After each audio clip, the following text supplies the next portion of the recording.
But the senator, while indoctrinated, could not explain his toxicity.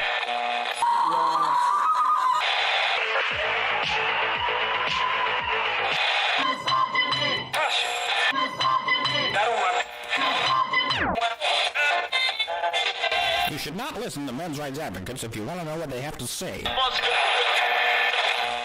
Somebody timestamp this shit. Go ahead, Allison. All right.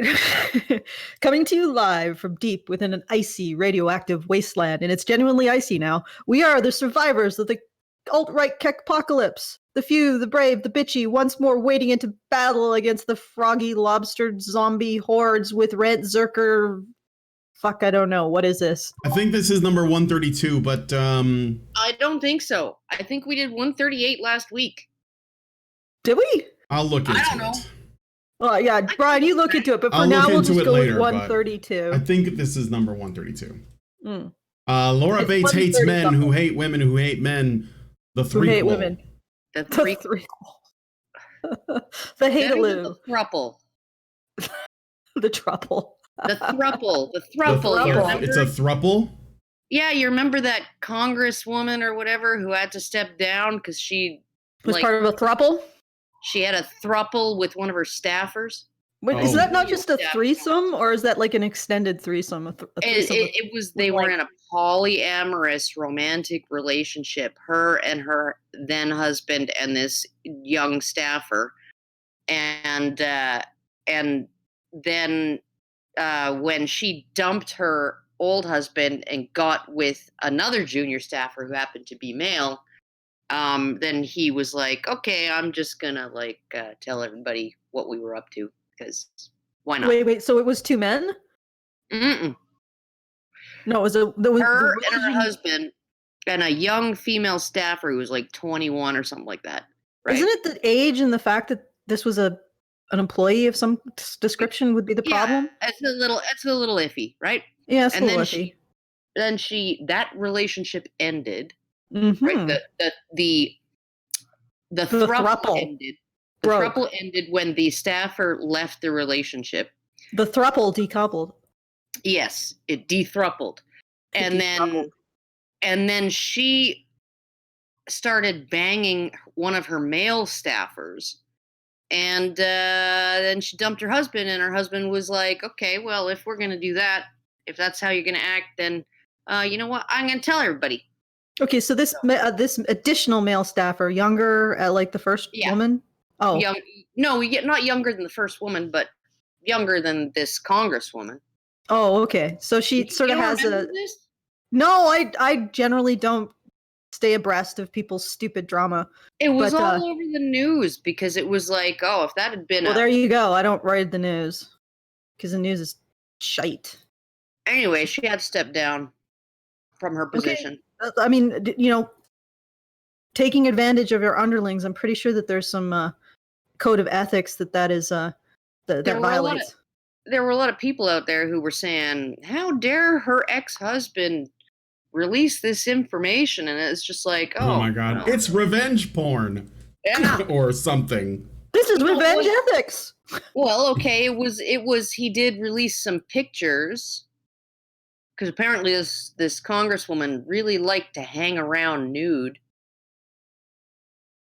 Yeah. And don't tell me that it was in the context of her job that she liked to hang around nude. And nude selfies of her and her staffer and stuff, right? So maybe nude on a Zoom meeting. Oh, I'm sure if she did, I'm sure you get a face full of clam. I'm sure if she did, it would just be like, oh, she's just getting her groove back, guys. Don't judge her. Sex work is real work. Hank Green said so. For Jeffrey Toobin. Yeah. I almost feel bad for him. Almost. I'm on the verge well of named. It. Well, he was a boomer who didn't know how to work his Zoom tube. He was working his tube all right. He just accidentally zoomed in on it. What the hell? What the hell? Did you not hear that one, Allison? Yes, I've heard it in passing. I actually talk to human beings who are interested in drama, so yeah. Okay, so he's in a Zoom call, a work meeting, and he's bored, I guess. So he mutes, instead of muting his mic, he mutes his headphones, forgets to turn off his camera, opens another tab, opens some porn, and starts jerking off. I guess maybe he thought that when he opened a new tab, switched to a new tab, his camera would automatically turn off. No. And of course, he couldn't hear anybody yelling at him. Okay. What are you doing? Okay. And so it was just this agonizing episode, start to finish, right? Okay, like all the way from opening porn, and they're listening to the porn, and they're hearing the Oh my god, life is going to become more hilarious and terrifying. Yes, exactly. At least Darkside Phil kept his shirt on. I'm just thinking, like, oh my god, like this poor boomer who doesn't know how to operate a computer. And Coomer. Boomer Coomer. But he did know how to operate something else, apparently. He did apparently, and now he's on an extended leave. Oh my god, how do you recover from that? Temporarily suspended until they decide what they're gonna do. CNN. That's an embarrassment that you just wake up screaming every night, I imagine. Oh yeah, no, it's an embarrassment, like this palpably painful. It's like having your grandmother walk in on you while you're like freaking trying to suck your own dick or something. Oh my god. All right, are we ready to get into this book? Speaking of shit, are we ready for more of the enema? Speaking of being caught masturbating. Oh yeah. Let's look at Laura Bates's erotic fanfic about the universe. So we're entering chapter 1 entitled "Men Who Hate Women." Deep in Laura Bates's limbic system. Yeah, so I hope you guys make sure that there is a toilet nearby, because this is the kind of video that makes you want to shit. So chapter 1, the I origin. thought you were going for vomiting, actually. I mean, maybe both at the same time. The shitting is just vomiting like too late. So yeah, you might want to get a trash can handy as well as get your ass. It's just good. Come out both ends. But if you're somebody like Laura Bates, maybe you really enjoy it, or what she's talking about. Anyway, I don't know if she has the same response as a normal person, but I suspect there are many like her out there. Oh yeah, I would not disagree, because I have lurked on Tumblr. And I have seen the eye of the storm when it comes to female id. That's not an eye, Allison. It's an asshole. Okay, so okay, let's do this. Let's continue. Or start. To continue. Most people have never heard of incels. The average person who asks me what I'm working on as I write this book raises an eyebrow and asks, "In what?" One person thinks they're a type of battery. Someone else expresses their surprise that I'm interested in microbiology. The people incels walk past on the street don't generally know that they even exist. Allison, are you having issues? Can I'm you having hear technical difficulties. I just want to remind you that don't go for too long, because this thing is copyrighted. I know. But okay, I'm watching the stream. Yeah. You don't have to watch anything, because there's nothing to look at. Okay, but I'm not hearing anything. Yeah, I'm having the same problem, but I'm not even connected. I'm not even sure what's going on with my situation here. Oh, It says I'm watching the stream. Stream just started. Get in here. Did you go in? It says I'm watching it. I know, but did you enter? Okay, yeah, it says that you've entered the stream. You should be able to listen. You might have to, maybe there's a volume slider. I will play. Go ahead, what is it? There's these two stream volume middle. I paused it, so there's no sound right now. Okay, but there's just these two circling kind of like. Yeah, it's the stream. Karen is having the same problem I'm having. You've been disconnected. Sit tight. We're patching you back in. Why Yeah, Discord in is the having- hell? All right. It's having I will some stop. issues. I will stop, and then I will try to share again. Okay. Okay. Yeah. So here Sorry, we go. guys. But at very There it least during goes. these technical It should difficulties- work. It should work Yeah. now. You should see a Chad cop. I do. I see Okay. like some like ice baby kind of hair. No, it's just a Chad cop. I had what I did was I took the Laura Bates book and I turned it into a video and I uploaded it privately. That way I can hold my position because in terms of when I pause it, I don't have to do that weird thing where I have to refresh the page and then find my place. So Yeah. Yeah. I guess this is probably a little insight into this is Laura inside Bates' baseball. This is my yeah. this is my behind the scenes. You guys are getting a peek behind the scenes. Okay. But yeah, you should be able to hear it now. So let's play it. You didn't hear much except that she's introducing the topic of incels and how most people don't know what incel means. So I didn't now- hear anything. So yeah, you didn't miss anything. She didn't say anything of significance. Okay. It's sort of like the farts before the shit comes out. So these are Okay. just small pauses. in I'm crap. bracing. I'm bracing. That's why, when incels do occasionally crop up in a news report or conversation, they're so easily dismissed as a tiny fringe group of online weirdos. Okay, What she you said hear about them herself. sounds Thousands and thousands. Guys, there are thousands and thousands of men in the world that hate women. Thousands. Yeah. Like enough to create a small town that you would never even think to ever go to in the middle of the Canadian prairie. Enough to populate a small town. Thousands. Probably as many as there are Amazons on Themyscira. Yeah. Thousands. If they would just meet and just They could create their own they incel could make society. their own little society, exactly.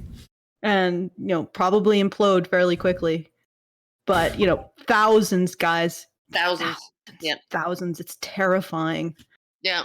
Yeah. There's probably more women who rape their infants to death in the world, to be quite frank. I know that sounds horrific, but think about it. It's not many, I would assume. Actually, I don't know. I have not looked at the statistics, but I imagine there are probably quite a few women who do something horrific like that. Anyway, continue. Okay. All right. so strange, so extreme, so hard to believe, so laughable even, that it is easy to shrug off. That's a mistake. The incel community is the most violent corner of the so-called manosphere. It is a community devoted to violent hatred of women.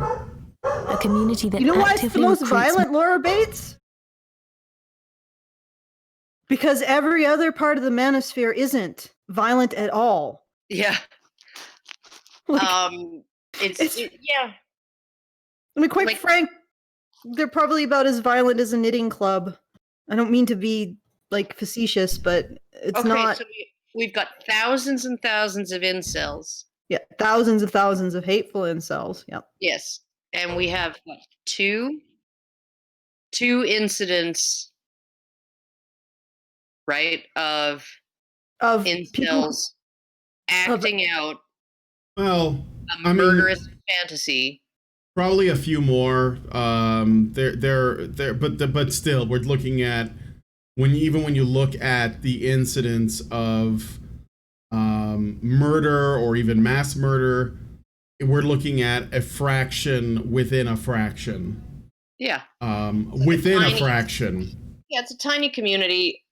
Maybe there's I don't know. I guess I could look, but I would suggest that I don't think any kind of incel community has more than, or website has more than 10,000 members or whatever, right? And it's okay, and then a few of them go freaky.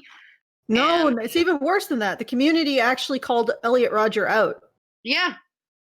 So these communities are actually identifying the men who are going freaky. And it's not incels that are doing this. It's a particular group of men who are disenfranchised. They have mental health issues. And so not like depression or anxiety. They have antisocial personality disorder, almost guaranteed, impulse control disorders, and they have histories of abuse. And for some reason, we are supposed to care what flag they fly as they careen off into murderous insanity, rather than looking at everything else that set them on their path. Because that's the last thing these guys do, is they choose a flag to fly their insanity under. And it could be anything. It could be Antifa. It could be Black Lives Matter. It could be Nazism. It could be ethno-nationalism. It could be Islam. It could be Christianity. It could be Judaism. It could be Buddhism. It could be some Scientology. It could be something we haven't even imagined yet. Because that's the last thing they seem to do, is pick up a flag and say, I'm doing this for this, and not because of all of the crap in their lives and the fact that they're genetically behind the 8 ball. That doesn't, because they don't have any introspection. If these men had introspection, it's likely they would have stopped before they got to the edge of the cliff. And yet everybody says we got to look at the flag that they fly while they go over. Well, I mean, I think that there is something to say about the flags, okay? If it's Antifa or Black Lives Matter, those are flags that allow certain people, if you look at the Kyle Rittenhouse situation, right? The skateboard guy, the guy who attacked him with the skateboard and hit him over the head with a skateboard and tried to grab his gun. He was convicted of multiple instances of spousal violence against his girlfriend, and including an incident in which he strangled her. Okay. The guy the first guy that Kyle Rittenhouse shot, the bald guy, that was like a short, Stone Cold Steve Austin. Who tried to get his gun, was sentenced to 10 years for child rape and served 12 years of that 10-year sentence. So you can just imagine what kind of guy he is, that he served 12 years of a 10-year sentence. Okay. Okay, and then the final guy was trying to shoot Rittenhouse in the head. He was bringing his gun around to empty his freaking whole magazine into Kyle Rittenhouse's face, right? And his friend tweeted, yeah, his only regret is he didn't empty his magazine into Kyle Rittenhouse. And it's he was too slow, right? And it's like, so this is a kid, right? He's 17 years old. He's running away,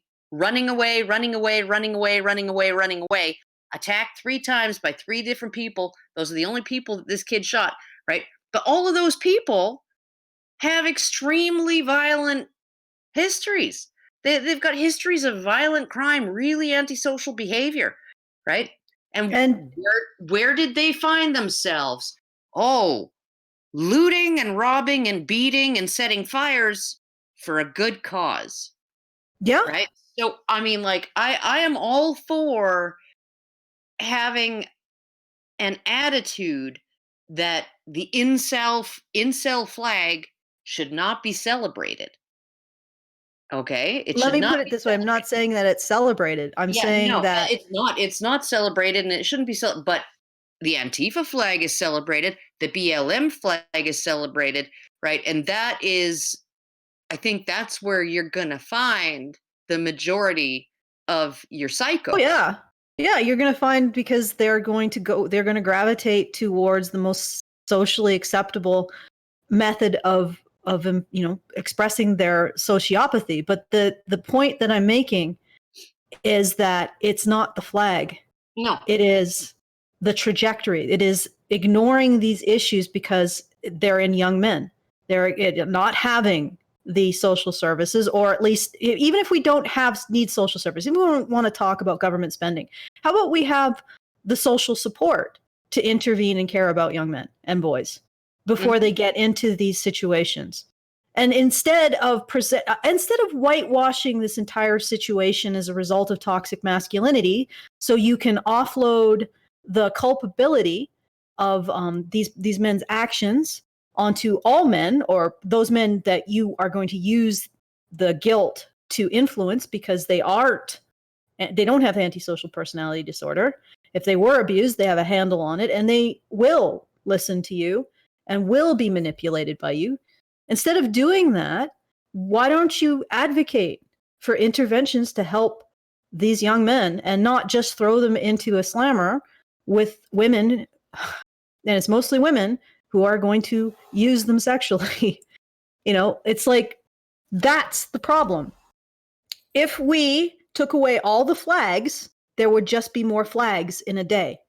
Yeah. If we actually started to care about boys and stopped inflicting these horrors on them, and when criminals inflict horrors on them, we started to care about them as a people and developed genuine interventions, not just blaming completely blameless innocent men for the behavior of men who have been abused and are suffering from severe mental disorders that impair their impulse control, we would be a lot further along.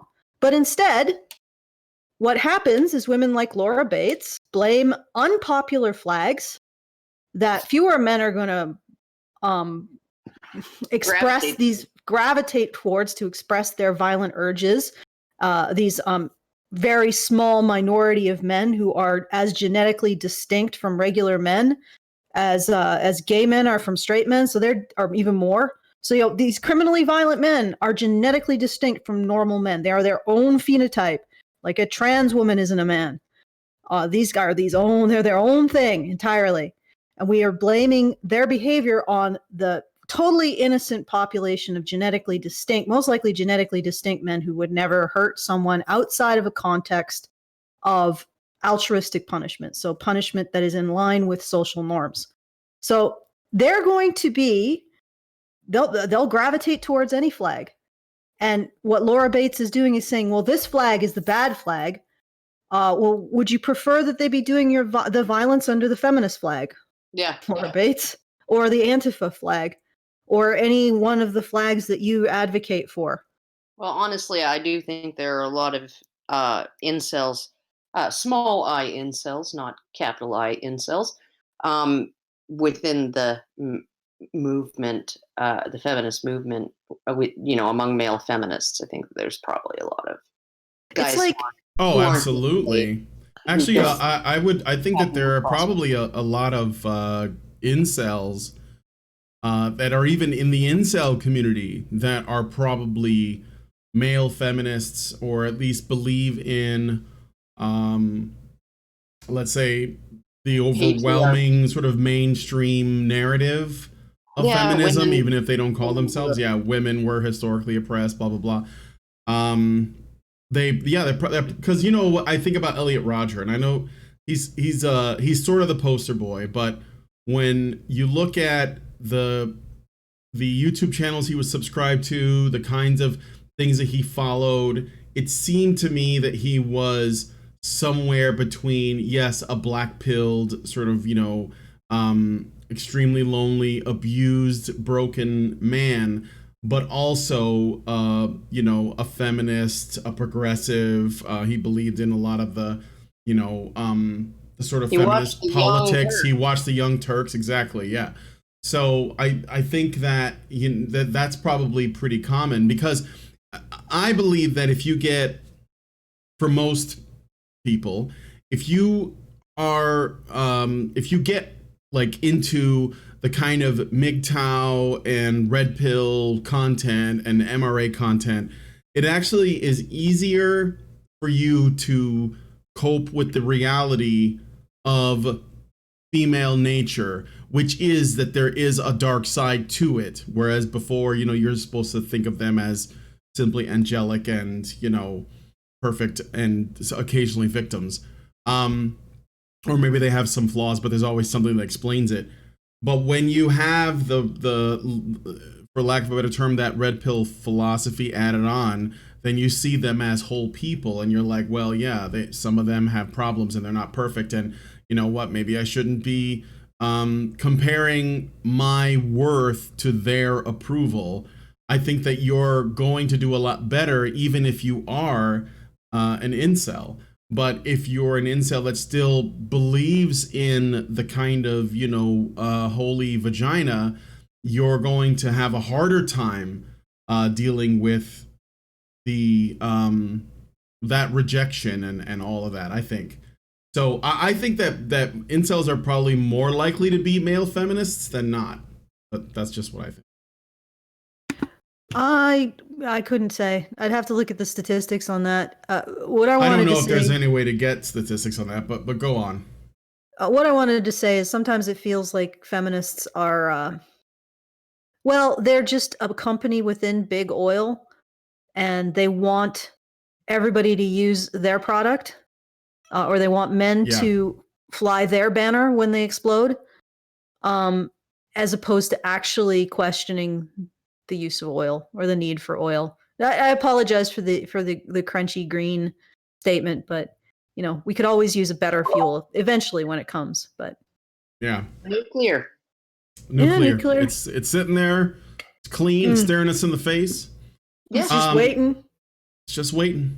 Just waiting. Pull the radioactive shit out of the ground, you use it up, and then just bury it back where you found it. Yeah, that's probably a good idea. But so it feels like we are the ones who are advocating real clean energy, and the feminists are like, no, we need this dirty energy. We need these men. We need these destructive men, but they need to be flying our flag when they implode or explode. We don't want to actually change the creation of this. We just want people to use our brand and our product. Blah. Yeah, blah. Let's just get rid of it. Yeah, let's go. All right, let's keep going. Members who might have very real problems and vulnerabilities, and tells them that women are the cause of all their woes. Well, yeah, they are. Not all women. Some women. Yeah, not well. Yeah, I mean, seriously, if you're not able to get laid, it's because women aren't choosing you. And while you can't expect necessarily, well, you know what? Someone brought up a good point. Roma Army, in her condemnation of incels, said that women do not owe men sex at the same time as she was condemning men for not protecting women. Yeah. And it's like, well, if women don't owe men sex, why do men owe women protection? Yeah, or anything. Or anything. I mean, even against another woman, another man, why do men owe women anything?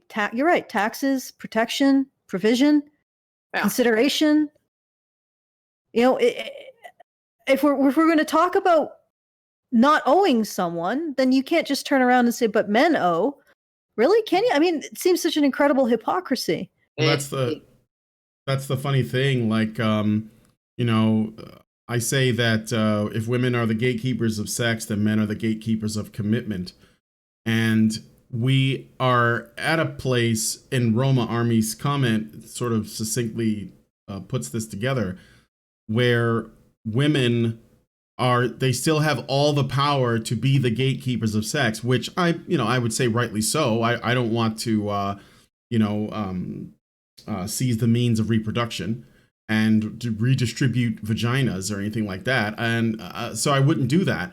But we are, when you say you have to protect women, that is something that comes with a commitment.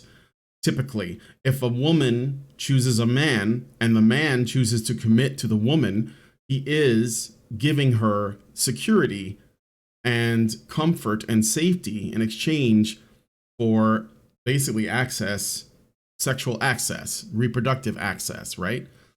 But when people like Roma Army say, well, you have to protect women, but we don't owe you sex, she is literally saying that, you are not the gatekeepers of commitment, but we are still the gatekeepers of sex. Yeah, And beyond that, while we do accept that, men don't have the right to women's bodies, and I wouldn't want it that way, we still, through taxation, through social and cultural pressure, we still demand that and legal pressure, we still demand that men take care of women. So even if you're MGTOW, and this is something that MGTOW should understand, okay, even if you are MGTOW and you have done everything you can to avoid women, let's say that you're saying, I'm gonna like be a bachelor for the rest of my life, I'm not even gonna have sex with them, I'm not even gonna talk to them. It doesn't matter, because you're still supporting them, because you're being taxed and you're basically paying into that system. So it doesn't matter that you've done everything you could to avoid it. And so your commitment your ability to commit is taken from you. And so you are looking at a severely unbalanced exchange. This is why women are encouraged to be indignant if they don't think men are doing what they think men should be doing, which is essentially being a committed boyfriend without any of the benefits, because they don't have to do anything for you. And it comes out whether you want to do it or not. So whether you're, white knighting for a chick on the bus, or if you're MGTOWing it up and you live assuming you're not off the grid completely, if you're a part of the system, then you are supporting women, and you have to. You don't have a choice. Yeah, well, and the thing too is, right, like it's been the same since the beginning of feminism, right? We just remove every part of the bargain, right, where the woman has to provide something to the man within the social contract. Even just social acceptance. Like, just a positive identity. You don't even talk about sex. Just you done good. Yeah, just no social acceptance, courtesy, all of those things, right? Women don't owe men those things anymore, right? And yet we're holding men to the same age-old bargain as we always did, right? Even though they're getting nothing in exchange for their contribution, right? And even as Brian said, the men who walk away, right? They're still being forced to put in their part of the their part of the bargain through taxation, right? And I mean, like, I would just love to direct everybody who's listening, after this video is over, I want you to go look up a channel called Blithering Genius, okay?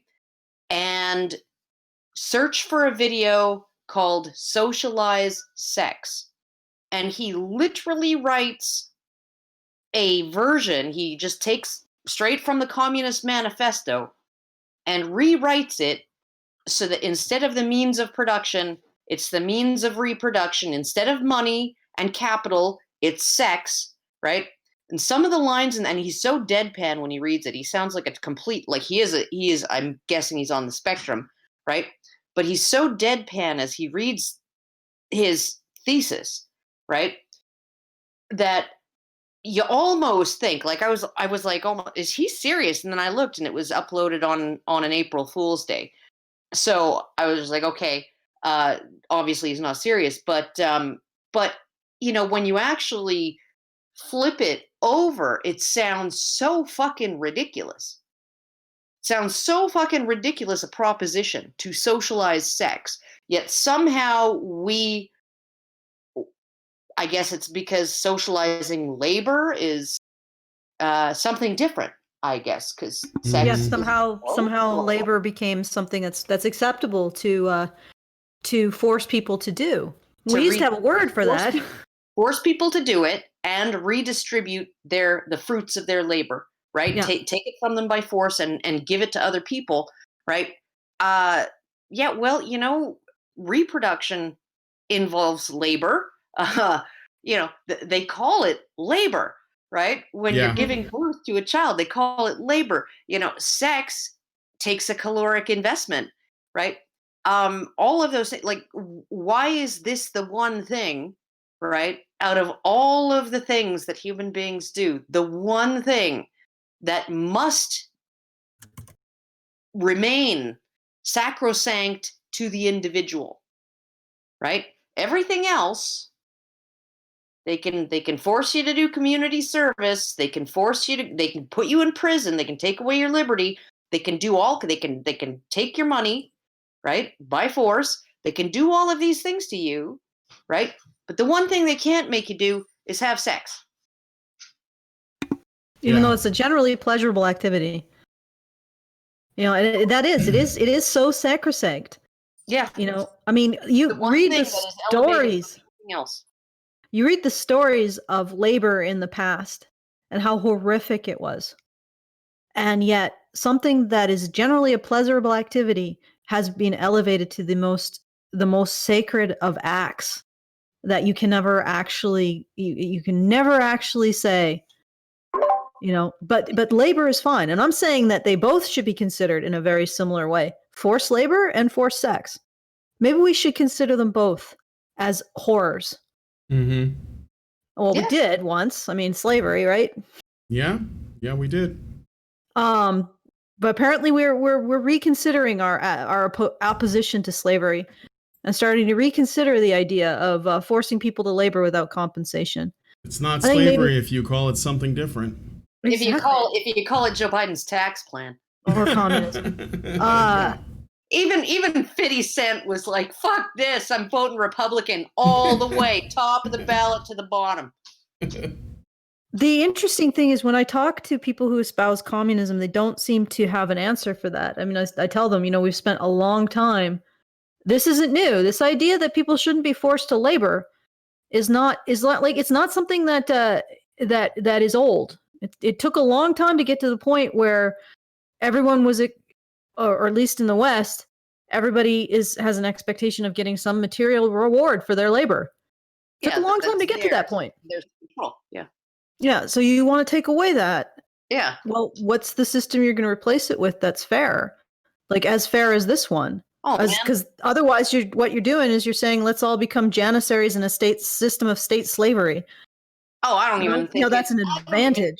I don't even think it's as good as the janissaries. Go to V's channel and look up some of his videos on life with communism in Romania, right? And how there were you were a barber, and because no one could go, it would be against the law in Romania for me to go cut my parents' hair because I don't have a barber's license. I don't have a license to cut hair, right? The government hasn't approved that for me. So me going over to my parents' house once a month or so since this coof thing began, right, and cutting their hair for them, I could be arrested for that, right? And I could certainly be arrested for doing it if they, in exchange for money, right, without a license. And so because you have, these people are licensed to cut hair, well, they have their 5 haircuts that they know how to do, and they don't bother learning how to do any other kinds of haircuts because why would they? They have essentially a monopoly, right? They have a monopoly in the neighborhood. They don't care. Shut up, Borat. They don't care about the value that they're giving the customer, right? The price is fixed by the government, right? So they don't get extra money if they do a good job, right? And compared to the guy down the block. So everybody just works their way down or half-asses it their way down to the lowest common denominator. Everybody's lazy as fuck because nobody's allowed to actually benefit from doing anything other than the bare minimum, right? And then you wonder why the country ends up desperately poor. It's because you've disincentivized productivity across the board.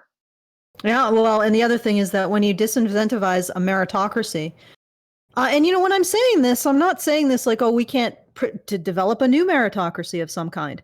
I mean, we can't regulate our meritocracy. That there doesn't need to be some kind of supervisory body that's answerable to the people in general, i.e., government that keeps an eye on things and makes sure that there's not any kind of snake oil salesman and oligopoly. This is what I see with the communists that I talk to. They want to create a utopian system without addressing a central problem, which is that you have to incentivize productivity. You have to incentivize excess productivity. And the best way to do that is a meritocracy.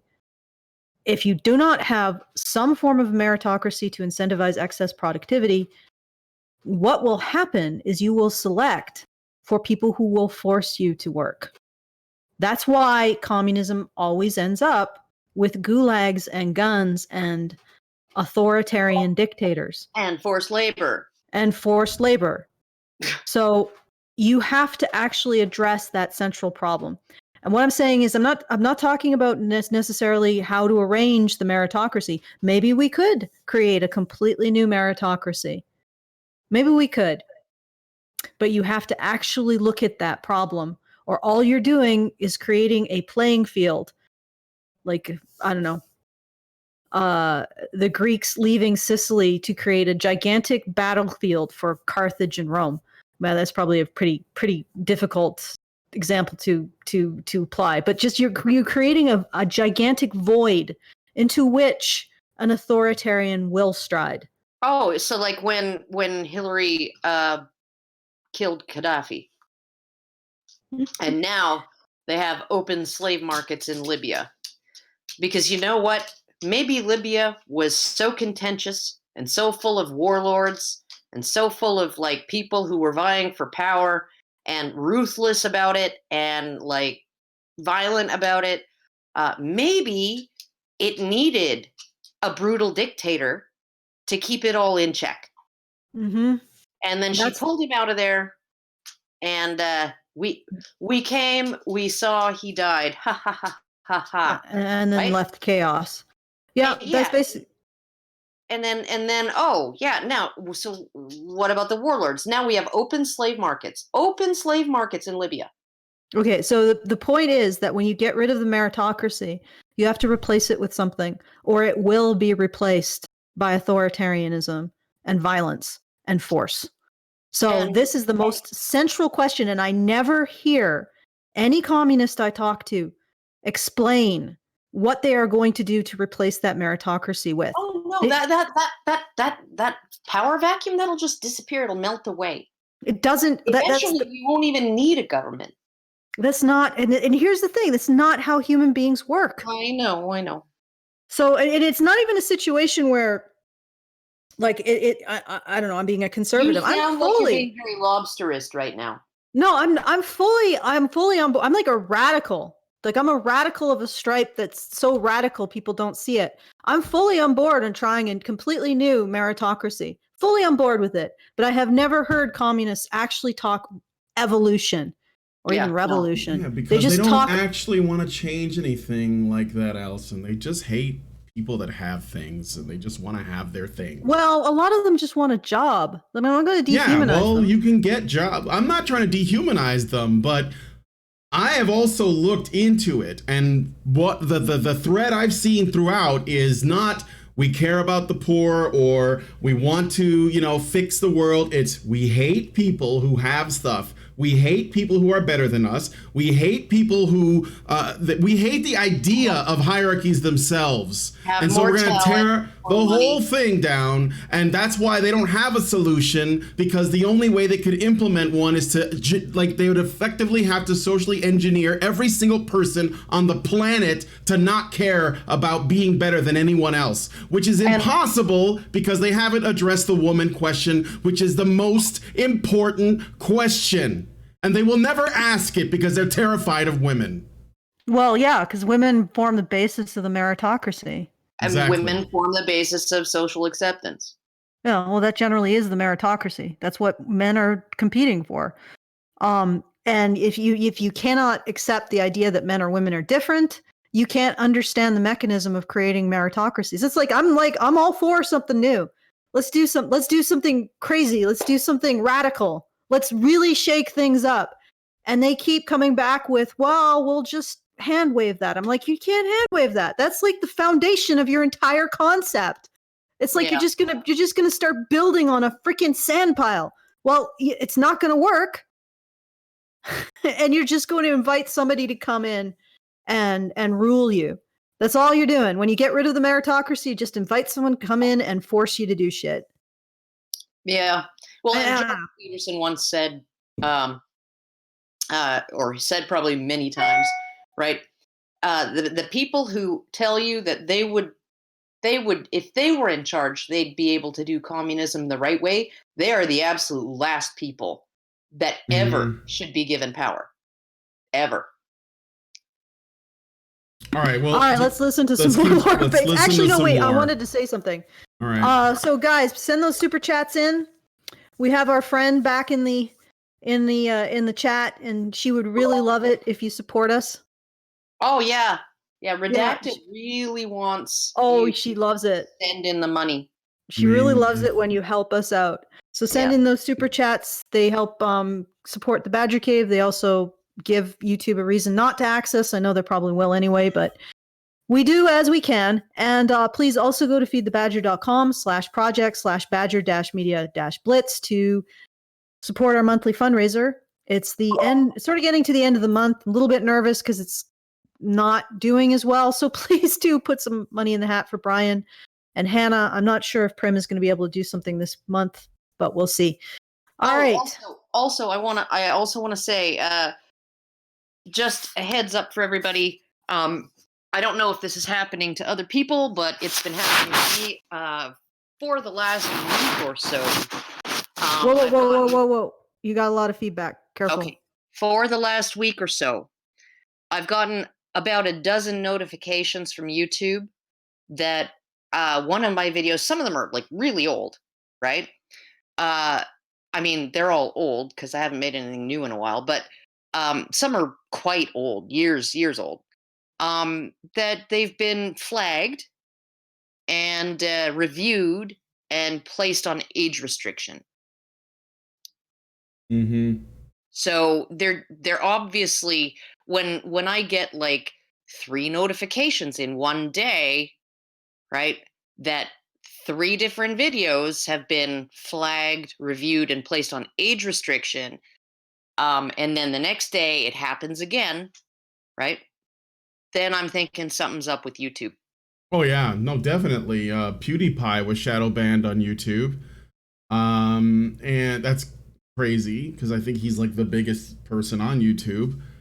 And I think Sargon's videos, I think some of them were taken down or something like that. Yeah, it's been getting bad. Yeah. Social media across the board. Brett Weinstein was banned or blocked on Facebook or had his Facebook taken down or something, which only shows that even if you think you're the super smart fence-sitting moderate, big tech doesn't give a shit and they will take you down. So stop being a pussy and say what you mean, or don't say anything, because they're going to come after you anyway. Yeah. All right. So yeah, be careful. Let us know if you see any other weird activity with Facebook regarding any of our channels. So the Great Indoor, I'm going to read the super chats because I did get 4 of them.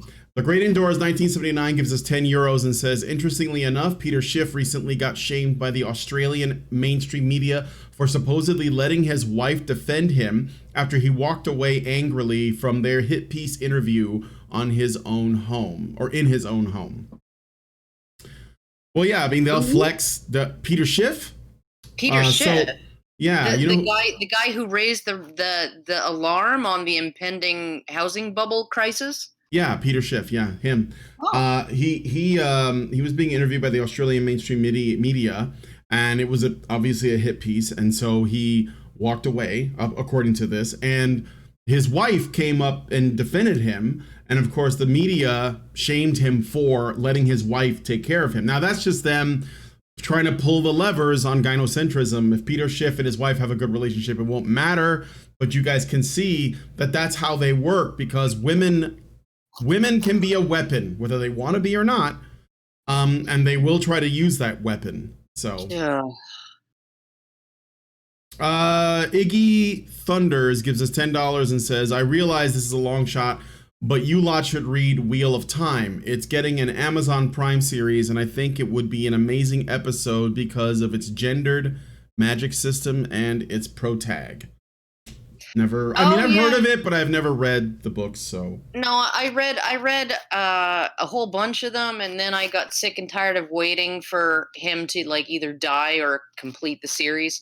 But essentially, they do have a gendered magic system where the female magic people born with the gift, I guess, who are women, they're taken in, and they're essentially, their magic is pure and good, and male magic is chaotic and evil. And actually, the more that a man uses his magic, it's very dangerous. The more he uses it, the more insane he becomes, right? And so, yeah, that would be kind of an interesting topic in terms of the gender dynamics there. But as I said, I didn't finish the series, and it did actually kind of look like the author was going for some kind of merging of the male and female magic systems, like a melding yin of yang them. thing, or like a coming together. So they wouldn't be two separate systems. They would come together because apparently there was some kind of thing that happened that like broke magic into these two categories, and then bring it back together and have magic just be sort of a morally neutral thing. But I thought that was what he was going for, but then I just got fucking tired of waiting for him to continue writing the series. Like, the guy was like, he's like 90 fucking years old, and it's been like 6 months since his last book. There's no sign that he's even writing. Like, yeah, forget it. Like, he's gonna die before it ends anyway. So, well, watch the interference there, Karen. It's every time I move my computer. You're just gonna have to just live with it. Yeah, so thank you for that, Iggy Thunders. I wouldn't be surprised if Amazon fucked it up anyway, but that's just me. Meredith Glassberg gives us $5 and says, because I can. Thank you, Meredith. And Egregious Charles gives us $5 and says, hello. Hello, Charles. How are you? How are you, Charles? He's egregious. He's egregious. We'll tell your wife you said hello. Yes. All right, if I don't make it, tell my wife I said hello.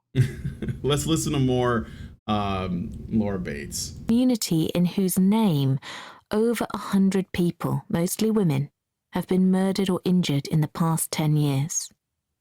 And it's a community you have probably never even heard of. A year before I started writing this book, it wasn't a community Alex had ever heard of either. Alex was a disillusioned young white man in his early 20s. He wasn't a hardened misogynist, just a bored guy surfing the internet. I'm just pausing there for the banana just in case. What does she mean by hardened misogynist? She's weaving a tale. She said something about more than 100 women. Yeah, more than 100 women have been murdered because of incels, I guess. I suppose. Was there any citation to that, or was that just pulled out of her? What are you talking about? Well, you'd have to go to the actual written book to find a citation. It's not available, I don't think. Kind of hard to put a citation. Over 100, huh? Well, so less than actually have died of dog bites. It depends on how you define incel murder. I mean, if you were just thinking, incidents of a man who, because he was so incredibly, starved for compassion and love and affection, that he lashed out.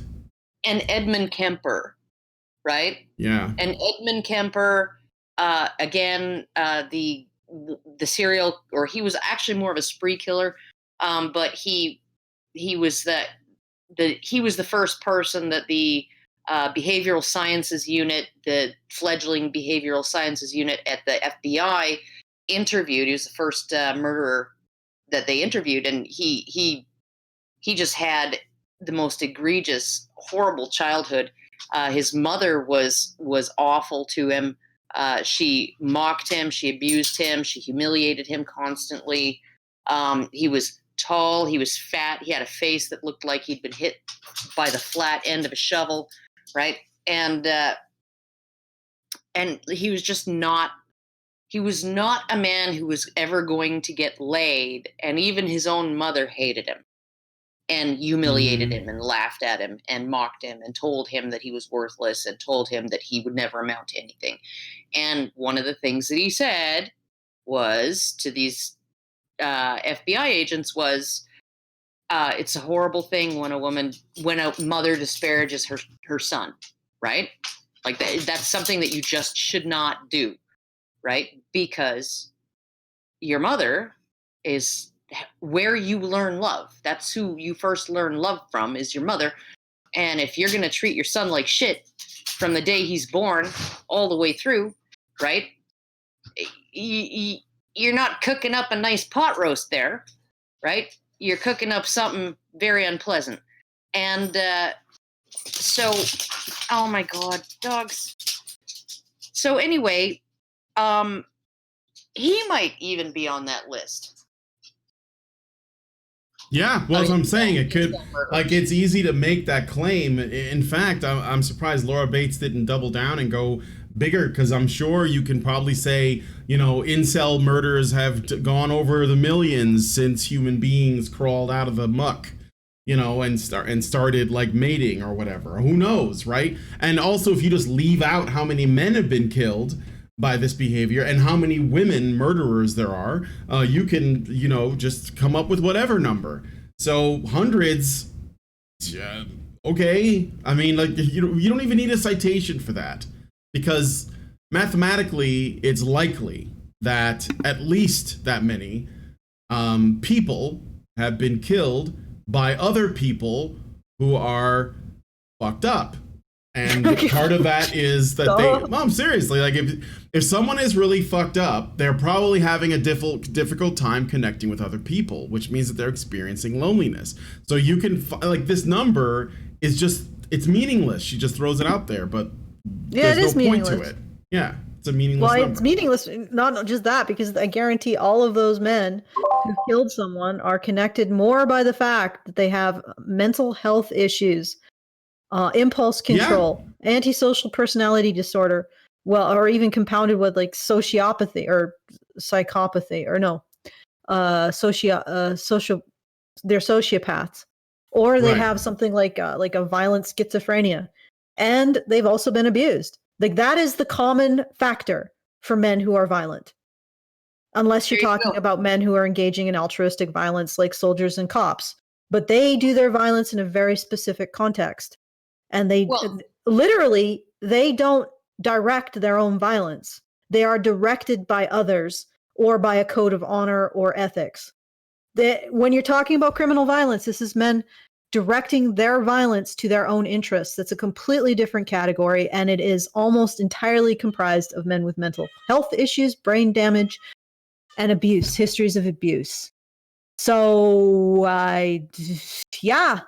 men who have mental health issues, brain damages, and histories of abuse also often become incels through no real fault of their own, but because they are undesirable for the very same reasons that make them violent. It's actually kind of shocking that it's only hundreds. Yeah, considering it's kind of shocking it's only thousands of men who are violently, according to her, misogynist, considering how little consideration men get for the abuse that they suffer. I mean, there's an incredible well of men and boys who are raped by women with no possible context of getting help, men and boys who are abused by women with no possible context of getting help, and yet men who hate women only number, according to Laura Bates, who's extremely uncharitable towards men, in the thousands. Well, consider that. That's just this category of men who hate women. No. She's talking about. She was saying that the men who congregate and engage in these societies of misogyny only number in the thousands. She's saying it like, oh my God, thousands. The whole manosphere? Yeah. Well, yeah. She's probably saying about the whole manosphere.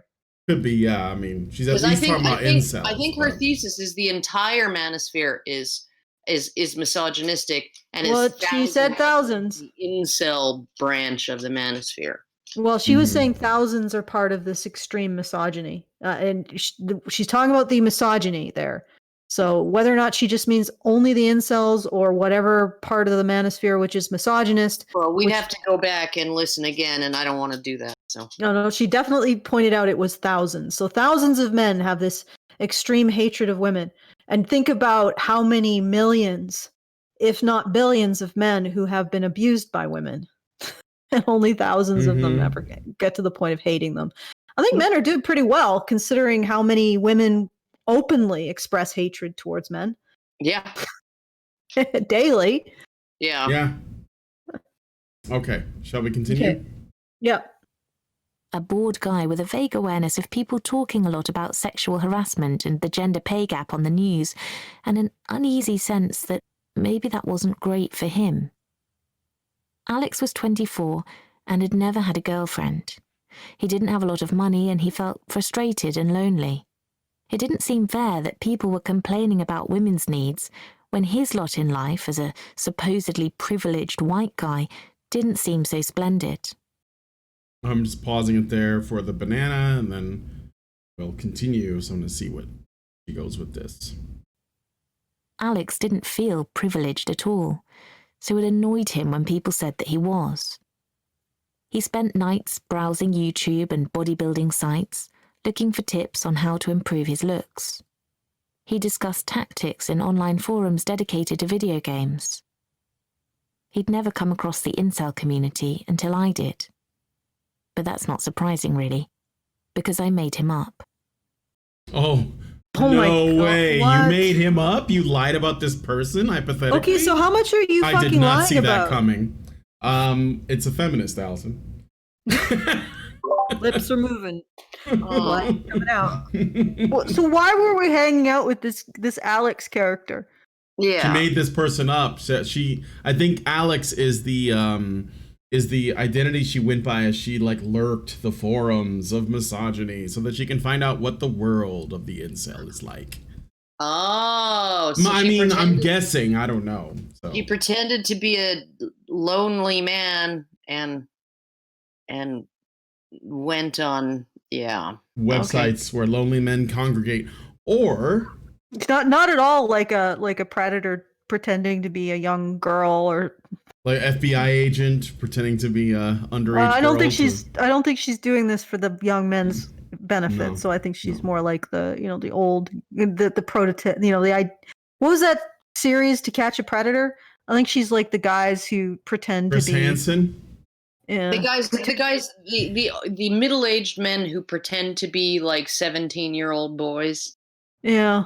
Right. Mm-hmm. The middle-aged woman, 15-year-old girls. Mm-hmm. Yeah. Yeah.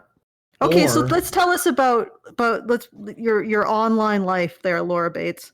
Okay. Or she's lying about this story and she didn't even go to the forums or spend that much time there. Although there are countless real people like Alex online. Under this identity, I came across an... What? Oh no, I see. She assumed the identity. She assumed the skin of the evil to walk amongst them.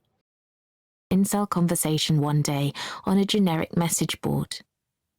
The idea of other men who felt similarly empty and frustrated appealed to Alex. He liked the idea of being one of many instead of the odd one out. Creepy! Okay, is anyone supremely creeped out by her right now? Yeah, it's pretty creepy. By her... not more than I found her creepy to begin with, but... By her still writing as if she is this fictional character, Alex. No one else is creeped out by this. Well, I'm curious where she's going with it. Oh, okay. He felt relieved to have the chance to discuss the feelings he sensed were unacceptable to voice anywhere else. So he visited some of the communities that were mentioned in the conversation he had stumbled across. You don't find this creepy at all. Like this is an adult woman modeling in her head what she thinks is going through the mind of one of these young men. Yeah, sure. Yeah. This is what they do. This is this is what feminists do. They tell you what they tell men what they actually mean or what they're actually thinking without asking them what they actually believe. Yeah, no, they essentially say, right? nothing that you say can be taken at face value because we know what your motivations and intentions are. We're going to problematize them, and essentially we're going to focus on the outcome, okay, of whatever it is that you're saying, right? So doesn't matter whether it's true or not. It matters why you're saying it, okay, and who can be harmed by what you're saying, and who can be helped by what you're saying. And if we judge those things to be inappropriate, right, then we can just disregard it and we impute our own interpretation of your intentions onto you, and there you go. And standpoint theory posits that, or like the master slave version, the bastardization of master slave theory that feminists picked up and ran with, right? They had a deflated football, they picked it up, they ran all the way through the end zone and out of the fucking stadium, okay, with it. It's essentially, it says that if you are an oppressed person, right? There are two kinds of people. There is the master and there is the slave. There is the oppressor and there is the oppressed. And the oppressor knows little of himself or his oppressed, the people he oppresses, because he doesn't need to know anything about them because of his privileged position. He is elevated, he's untouchable, he does not need to understand his own position in the world or the position of the people that he oppresses, whereas the oppressed person better understands both their own conditions and the conditions of the oppressor, including the oppressor's motivations, intentions, thoughts, feelings, experiences, all of it, right? The oppressed person knows those things, the internal landscape of the oppressor, better than the oppressor knows his own personal self, right? And don't you worry, the moment that the oppressed people stop being oppressed, they'll let you know, because if anyone is in a position to know whether they're oppressed or not, it's the oppressed person, because they know so much more than the oppressors, right? They have a greater claim to knowledge than the oppressors do, and guaranteed, the moment they stop being oppressed and the oppressors become the oppressed class, they will absolutely 100% let you know, even though if they actually told you that, you'd have to say, well, as the oppressor, we can't take your word for it. Like, this is the fucking shit that they're teaching in university. It's bullshit. It is. And I actually think it's just justification for women doing what they've always done. It's absolutely 100% justification Gaslight. of anything. You can justify anything with it, because there is nothing that's real unless they say it's real. Yep. All right. And she's saying Alex is real because she made him up. Yeah, but he represents something real. Yes, it's he like, represents something that's real. To her. Like, it's sort of like, Dr. Phil was on Joe Rogan a while back. This is before Joe Rogan sold his soul. And he was on Joe Rogan. They were discussing Jussie Smollett, with the Jussie Smollett case that came to light after everything come out. And it turned out that he was lying and set the whole thing up and all that, right? So that's around the time that this podcast came out.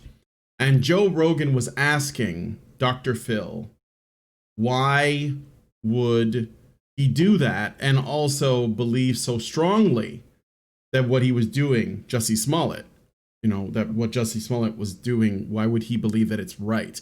And in case you guys don't remember, Jussie Smollett is a gay black man who was an actor, and he basically wanted to construct a narrative that he suffered from a racist attack by hiring a couple of Nigerian bodybuilders to assault him, fake assault him, and put a noose around his neck, and I don't think they had MAGA hats, but they had red hats. It was in Chicago. Yeah, they had red hats. Yeah, it was in Chicago, and he staged this staged a fake hate crime, and then he went on 60 Minutes or something, or 2020, I don't know, and it was like a big thing, and then it came out later that the whole thing was a lie, and he was exposed.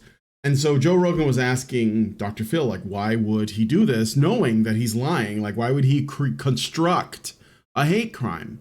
And Dr. Phil's answer was, and this is sort of similar, I think, this is why I'm bringing it up. He said that he believes that people, because, there were hate crime hoaxes all over the place. Oh, yeah. He says that when people pull off hate crime hoaxes, sometimes they do that under the belief that even though what they are doing is a lie, it exposes a truth that they believe exists. So they're trying to demonstrate something that they think is real by creating something that is not real. Yeah, and no, it's just performative. It's like V says, right? The supply of racism is very low compared to the demand, and so you have to make some shit up. Yeah, but you're positive that it's real, whether it's racism, sexism, whatever. You're positive that it's real. So when you construct this hoax, it's a hoax, you're lying, but what you believe in your heart is that what you're demonstrating is something that happens every day. And I think that is what, obviously it's what Jussie Smollett did, but it's also what Laura Bates is doing with her character of Alex. She is and this is what, feminists do all the time too. They try to demonstrate that these things are real, and if they have to lie, exaggerate, whatever, even if whatever, right? They will do that to essentially expose what they think is a reality. So, well, what was it? Meg Lanker Simons. Remember that name? No, I don't. No. Name. Oh, she was a Mattress Girl is another example. Mattress Girl, but go on. A progressive feminist student. I forget what university she was at. And she was very, very active politically on campus. And then she made a fake Facebook account, right? Posing as a Republican, a member of the Young Republicans or something like that. And then she posted on some public message board, right? That he wanted to hate fuck Meg Lanker Simons. And make her his good little Republican bitch. Okay? Mm-hmm. And then the whole thing fucking blew up, and everybody freaked out. Oh my God, oh my God, oh my God. Turns out that the Facebook account belonged to her, and the Facebook post was made from her computer while it was in her possession, right? And oh my, she's just crazy. She's just crazy. Like, she was actually a couple of years prior had been arrested for pulling a gun on the dean of the university or some shit like that, right? So, like a lunatic, right? Another one, Charlie Rogers, right? She was apparently the victim of a three Christian, right-wing Christian men. She's a lesbian activist, right? Mm-hmm. Right-wing Christian men broke into her home and of course, sexually assaulted her and carved religious symbols into her body. Okay. Mm-hmm. And turns out, she actually did that to herself. She beat herself up and carved the symbols, and like, there are police officers. There's certain type of detective that's specifically trained in detecting hoaxes like this, right? And they're like, no, if all of the carving of things into your body avoid your most sensitive bits, okay, that's a red flag, right? Yeah. If it's on the outside of your forearm and not the inside, if it's on your chest but doesn't go anywhere near your nipples, right? Mm-hmm. That's a key. That's a red flag. That means we need to look a little deeper into this. Turns out she did it all to herself, right? She literally beat herself up and cut stuff into her body, right, to raise awareness for the plight of lesbians everywhere in the United States, because apparently there are random roving gangs of right-wing Christian men breaking into lesbian women's homes and doing that sort of thing. You know what occurs to me is if these problems were as big as they say they were, They would not need to hoax. They would they would not need to hoax, because I've never felt the even need. even the SPLC has come out and said that because they get hate crime reports, right? And they don't vet them. They vet them as much as they can, right? So, they say send your report of a hate crime, send news stories if possible, right? Links to news stories about it if possible to report them so we can put in our database. They have overwhelmingly said that the majority of racially based hate crime right now in the United States is against white people. The SPLC. Wow. That's like the most truthful thing I've ever heard the SPLC even begin to say. That's they must be trying to get their credibility back. Well, and of course it is, because you literally have, remember those 4 black teenagers who kidnapped that sort of I think he was like I feel like on the spectrum, but he was autistic or mentally disadvantaged in some way, and they kidnapped him and they tortured him and they live streamed it. Yeah. Because they felt comfortable enough that it was socially acceptable that they live streamed it. Yeah. Right. It was in Chicago, I think. Yeah. And so of course, when you actually have an atmosphere of permissibility for those kinds of things, right? Then you're going to get more of them. Yeah. That's just all it is.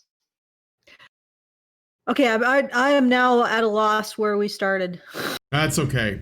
Well, we were talking about why she made up Alex. Yeah, why she made up the Alex character. The point that I wanted to make was that I have never felt the need to make up a demonstration of a men's issues, because get this, the statistics back everything that I assert. Yeah, we have actual real world data.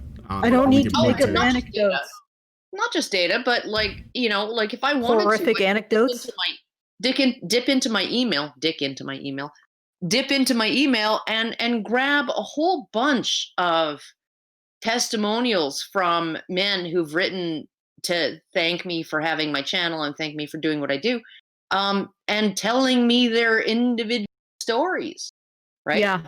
And I could absolutely do that, and I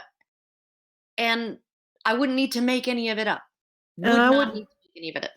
And I could also do the same, and I could even talk about stories that have absolutely no extreme traumatic thing in them, like no loss of kids, no horrible divorce, no losing their job, and yet the story itself, like the people or the young men themselves, are struggling with a society that devalues them and lacks any kind of encouragement for them, to the point where they are having mental health issues.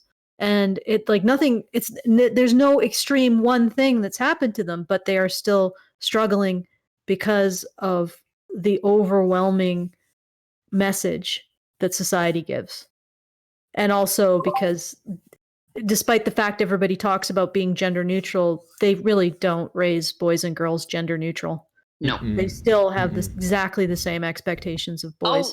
Oh no. It's worse. It's actually worse now. Oh yeah. Even if you look at the toy purchases parents make for their kids back in the 1950s, right? The toys parents bought for their kids were much more gender neutral than they are now, right? And the attitudes towards their kids are less gender neutral now, unless I guess you want to call raising a kid to be trans, not I have a gender. question about that. Okay, so if biology has nothing to do with gender, why do people need to pay for trans hormonal therapy? I agree. Right? Well, I mean, why is that something that kids need to have if they're trans as hormonal therapy? If biology has nothing to do with it.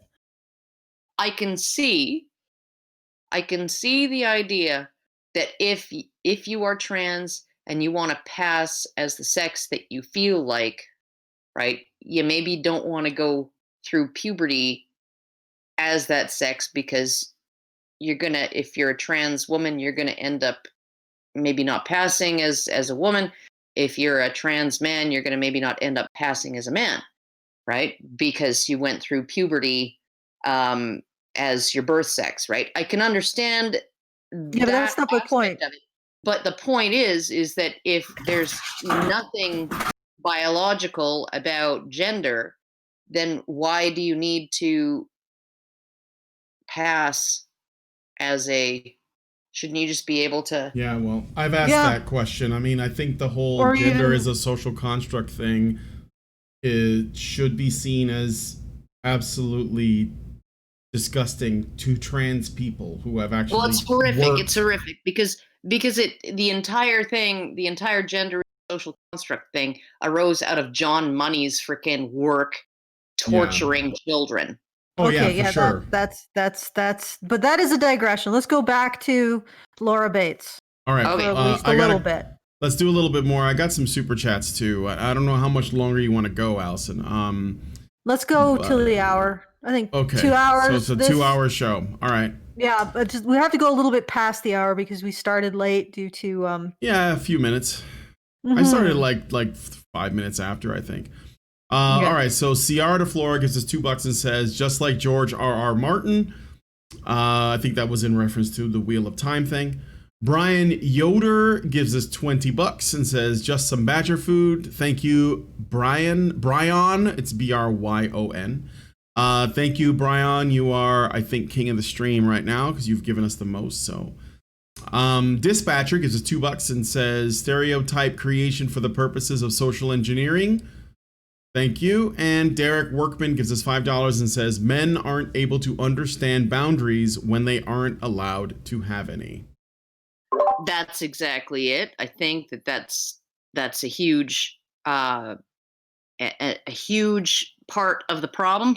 If you look at was it Chris Brown, right? And he had that whole thing with Rihanna, yeah, right? And then he was bragging to the media about how he lost his virginity at age 8. Yep. That's a big problem in the hip hop community too, man. The teenage girl, right? A lot of black men get raped at a very young age by women, adult women, babysitters, aunts. I mean, I've like straight up, it's a big, nobody wants to talk about it. It's a big problem. Yeah. Okay. So. And it's based on the fact that there's no father around to protect them. So you basically put them in harm's way. And yes, I've heard of it about aunts, like middle-aged black women fucking their like teenage or nephews younger. Yes. So, it's one of the biggest problems of getting rid of fathers, to be quite frank. You start to get some pretty twisted sexual behavior. Mm-hmm. All right. Okay, let's continue. Speaking of twisted sexual behavior. First joined an incel forum, he didn't know much about it, except that it was a community of men who were unhappy being single. Alex was too. He posted a couple of pretty tame introductory messages, so fucking creepy. giving basic information about his age, single status, and frustration with women. Within a day, he'd been indoctrinated into the truth. Okay, let me just frame this, okay?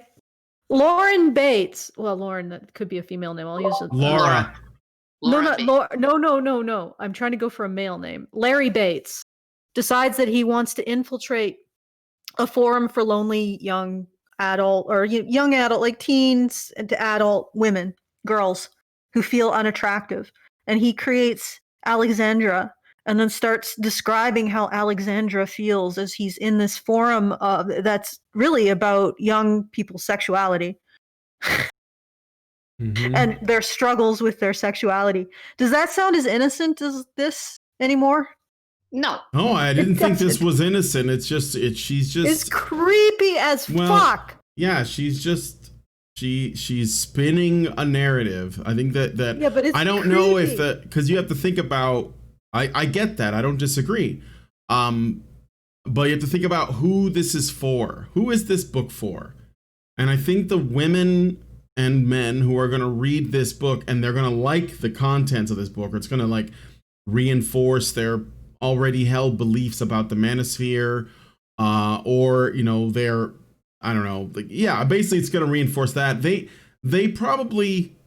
might get something out of this weird kind of role playing that she's doing or that she's done. Oh yeah, for sure. And I think that too, one thing I've noticed about feminist writers is they really take pleasure in their writing in terms of the style, and they really think that what they're doing is genius, even if the content itself is just sort of shit. So But what I'm saying is, even if Larry pretending to be Alexandria and going into a forum for young women who are talking about their sexual frustrations, even if he did nothing untoward, the very act of him doing it would be considered predatory and potentially borderline criminal. And yet we just are like, yeah, it's okay. Let Laura and Laura do this. Let Laura pretend to be a young man in a forum where young men talk about their sexual frustrations. That there's nothing wrong with this. Nothing at all. Well, I mean, I think it's creepy, but I guess I'm not shocked by it. No, I'm not shocked by it either. I'm not shocked. I'm just pointing out that if Laura was Larry and Alex was Alexandria, this would be received completely differently. Absolutely. Of course it would, yeah. It would be recognized that Laura is engaging in predatory behavior, unpleasant predatory behavior. Mm-hmm. At the very least.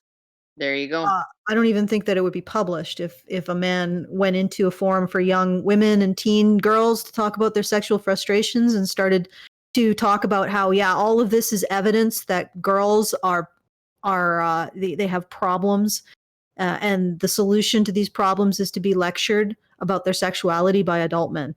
Yeah. Like, is that going to be published anywhere? No. It'll be and yet Laura enjoys the privilege of this making sense when she does it. Yeah. Okay. Wow. Okay. Told that the world was stacked against men like him.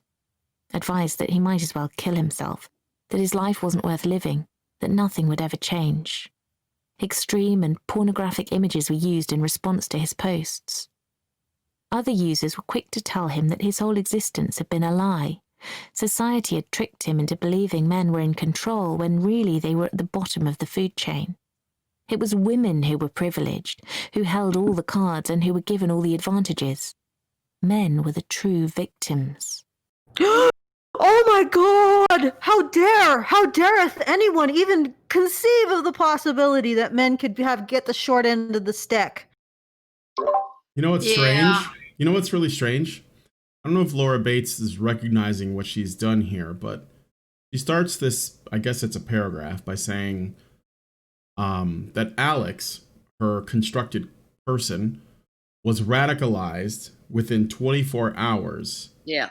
When he posted and was convinced by the community that men are oppressed and that they, in fact, don't have power and that their life is shit and they may as well kill themselves because everything sucks so bad. But isn't that the narrative of feminism itself that is told to women? Does that not radicalize women then? Like if but Laura Bates wants people to maintain the narrative that it's women who are oppressed and that it's their lives who are basically at the whether they live or die entirely depends upon men's mercy and whether or not they give it that day, and that women have to understand that they live under a system of oppression that hates them and wants to rape them and murder them or rape them until they die, so basically both. But that doesn't radicalize women? Well, no, because it's just different. It's the truth, Brian. It's somehow, it's the truth. It's so funny. She goes into this forum and sees a mirror. And furthermore, like, what really disturbs me is they're telling him to kill him. The mirror scares her. They're telling him to kill himself. Like, why? Please, if you're a young man, don't go to forums that tell you to kill yourself. Please. Yeah. Right. Like, don't do that. I personally don't believe her. I mean, she's already started this on a lie. I have a hard time believing much of this, but they're telling him to kill himself. When does the kill women come in? I don't think that's what the thing too is, that from what I understand of the incel forums, they have a pretty zero tolerance attitude towards advocating suicide or murder. So I don't see how that's happening. So essentially the big takeaway here is that this young man is being radicalized to see himself as a victim of society. Yeah. Okay. Wow, that's it's almost like that's a bad narrative. Yeah, you probably don't want to tell people that they're victims of society because they could become radicalized and act out. Yeah, they might even like burn down entire freaking city blocks of major U.S. cities or something. Yeah, it's narrative that you might want to be careful about. And for those of you who are like, oh my God, you tell men that they're unique victims of society. Personally, I don't think that there's a way of really deciding who is the biggest victim. In fact, I really find it annoying to use the term oppression when it comes to the relationship between men and women. Yeah, no. I try to avoid oppression. I only use oppression in the context of when I'm explaining feminist theory. Then I use it, but I don't use it to describe men's position in general. And when and I never say men are the true victims or men are the real victims or men are the bigger victims or men are the actual victims or men are the only victims of anything, right? Like, and I know this, right? I know that men are the primary victims of things like parental alienation. But I always allow for the fact that, that's because women overwhelmingly get custody. If men and women, if they were equally likely to get custody of their kids, maybe we'd see equal numbers of mothers and fathers being alienated from their kids. Maybe we would. Yeah. Right? I don't have to prove. I'm not interested in saying that men are the biggest victims of anything. I'm just saying that their victimhood should be considered equally to that of women, and that freaks them out. It should be given the same consideration. Weight. Yeah. The same weight. I don't even think the same weight. Like here's the thing, right?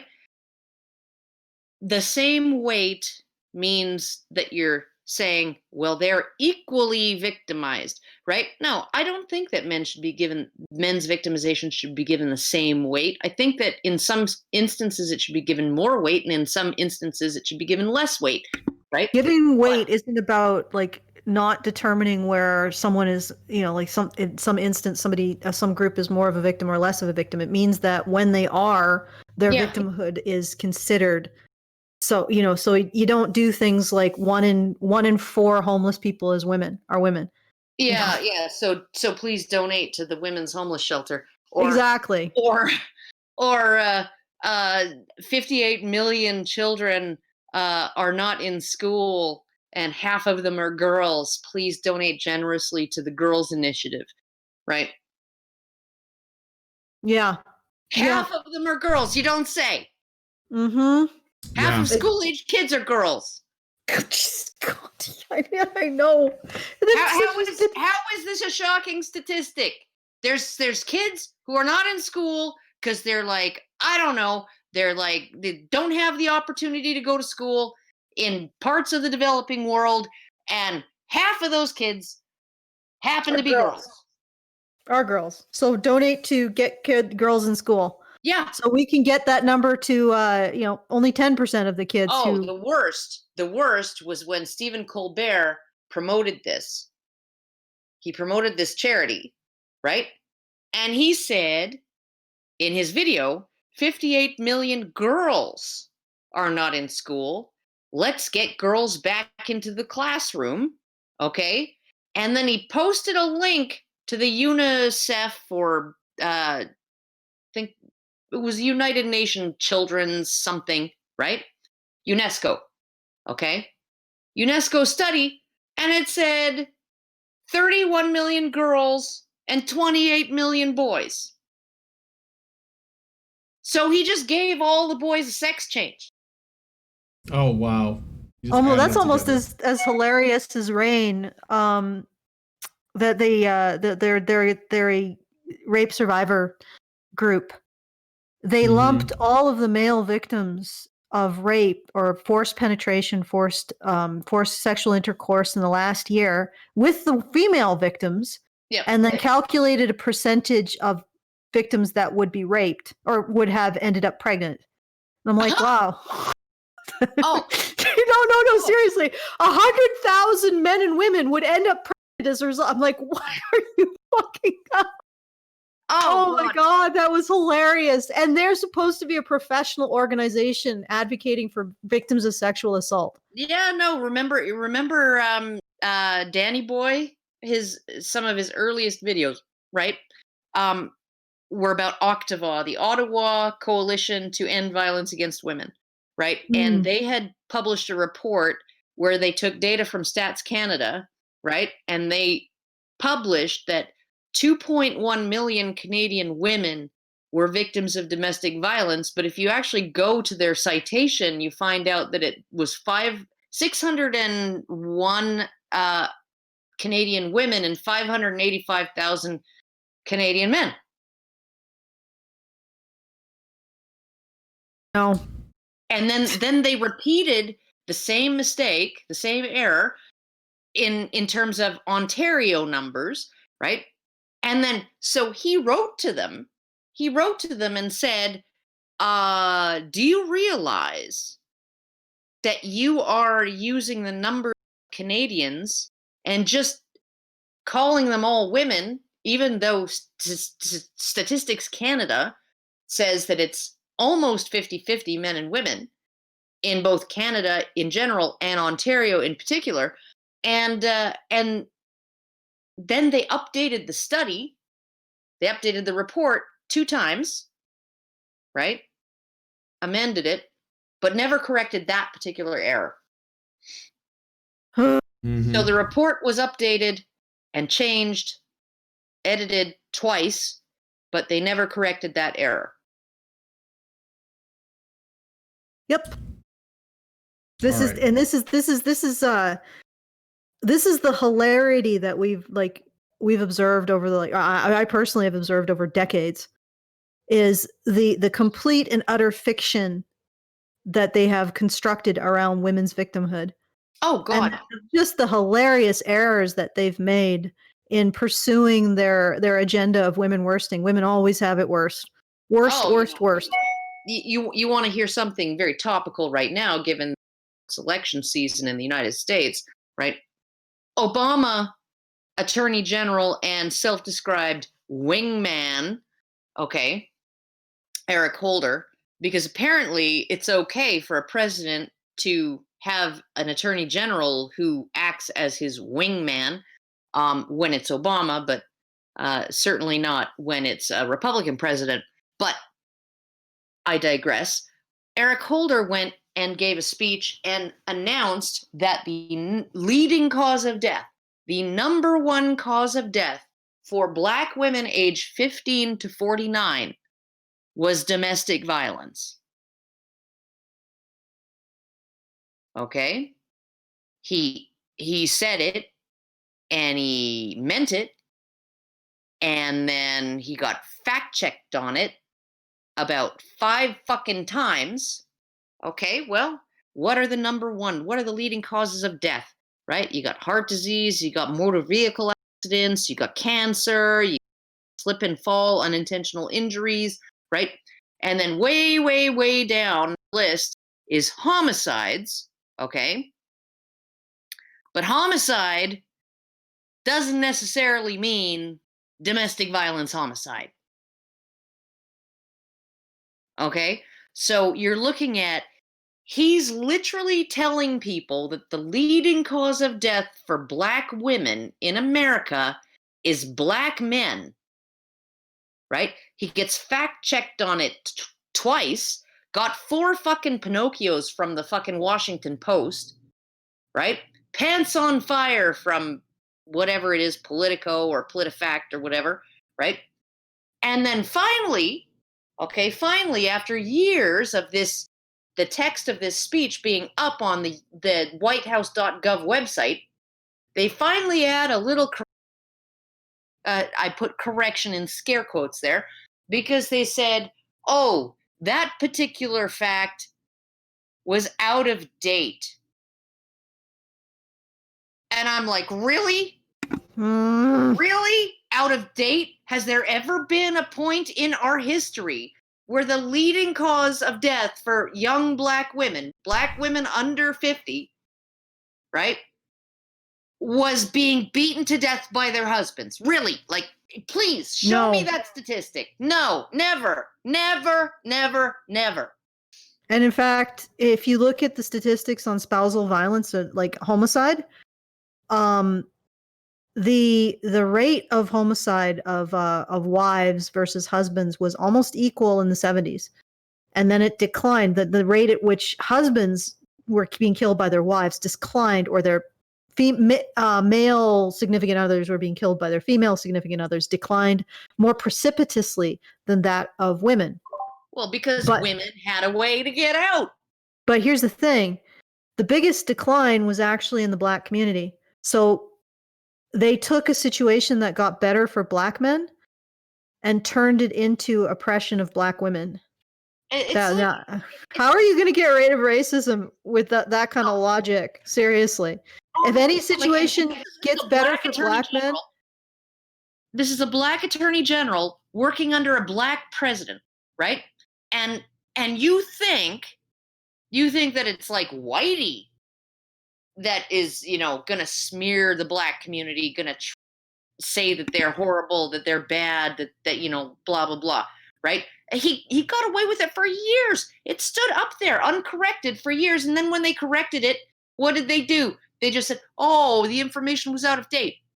Yeah, that is if you want to smear a group of men, the way it and dehumanize them by presenting their behavior as antisocial and criminal, you say that they are a danger to their women. That's what you do. Yeah. That's what you do when you construct a narrative in which the next step is killing them. So that's what they did to Black men. Okay. The KKK back in like the 1930s or some shit put out flyers, right, saying if you beat your wife, nigger, we're coming for you. Oh, be careful. Okay, well, anyway. But, like, that was essentially, like, if you beat your wife, we're coming for you. Mm-hmm. She's quoting racists when she says that. She's not using it in the context of any kind of insult. Just for the YouTube censors. There you go. Well, I mean, but when you're looking at it, like, when you think about how the utility of this narrative, right? That the only thing that's more dangerous for a group of men, right, who've been othered, right, than saying they're coming to hurt our women, is saying they're not just hurting our women. They're so unhuman, right, that they hurt their own women. That this, as a matter of course, just they hurt their own women. I'm sorry, but like that makes for all kinds of nasty actions taken based on that. And I don't know that I know that if it's a lie, That's not good. I don't know that it's ever not been a lie. Okay. Are you ready to continue? Let's do a little bit more. All right, let's play a little bit more. Above all, he was told over and over again, women are the devil. And like men are the devil? Initially, Alex felt confused, then intrigued. Oh, God, stop. No, this is recorded. There's no stopping. Angry. No. How was it possible that this was the world he had been living in his whole life without even knowing? But then Alex looked at his own experiences, and it started to make sense. It was appealing. Until that point, he'd pictured himself as an underwhelming, very average man. But now he realized that he was a survivor, part of a team of underdogs fighting evil forces against the odds. Alex could be a wronged, avenging hero. Yeah, I paused it. This sounds so much like a certain other ideology that's way more mainstream and has a tremendous amount of political power and money. It seems it's like it's as if Meg Lanker Simons is a man in upside down land.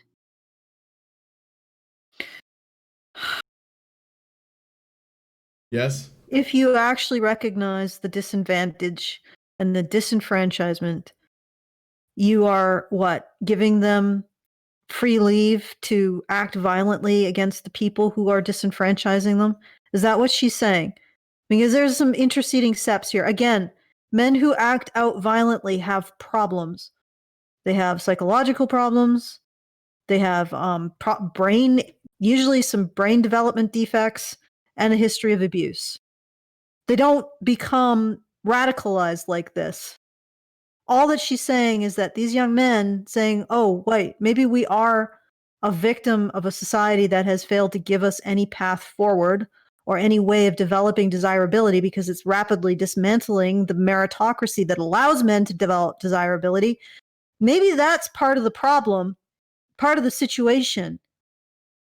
Well, and this is I think why they went after Jordan Peterson so hard, was because he actually offered young men in that position some concrete solutions, right? Some steps that they could take, right, to improve their situation, and to get kind of a satisfaction with their life and their situation that was maybe not 100% dependent on being able to get a girlfriend or whatever, but just do your best, clean up your room, all of those things, all of those common sense things, right, that we've kind of stopped, we've stopped telling men to do those things other than in a finger-wagging, scolding way, right? And then telling them, well, yeah, but nobody owes you anything for that, right? And so don't get any ideas, right? He kind of was like, hey, the process of improving your life, right? The process of moving forward in your life and doing all of those things, even if it doesn't get you a girlfriend, even if it doesn't get you everything you want, it's good in and of itself, right? Mm-hmm. And it will make you feel better and be better in and of itself. And all of the feminists lost their fucking minds. Because I don't think they want men to feel good about themselves at all. Period. End of story. I think they want to have the leverage to guilt and shame men. Right? I think, actually, to expand on that a little bit, I think they also hate him because since he's gone mainstream, even though the majority of the people who were his followers and listeners and fans were men, when he started touring for his books, he found more and more women taking an interest in this as well. And I think that feminists despise the idea of not just men finding a piece of happiness, but women solving their own problems and not needing feminism to do it for them. Oh yeah, no, that's like this is like the. It would be the death knell. The darkies are walking off the plantation here. Like, yeah. Like, Okay. we feed them, we shelter them, right? We don't let them read so they don't get any harebrained ideas, right? And we protect them from information, and we protect them from the outside world, and so they should be grateful. Yeah, to it's us. like the mother from Tangled that keeps Rapunzel in the tower because just needs her. She wants to take the life force from her. Sorry, Yeah, that's or like. it's- But or anyway, mother from the Dennis Leary movie The Ref, right? I've never seen it, but Oh God, you should see it. It's fucking hilarious. go ahead, Allison. All right. So she is saying this. So she's saying that there is this thin line between recognizing disenfranchisement and suddenly going out and blowing up society. With men, so that you cannot actually recognize this they're disenfranchised. She isn't actually saying whether or not the disenfranchisement is true. She's essentially saying that there's a thin line between it and men's violence.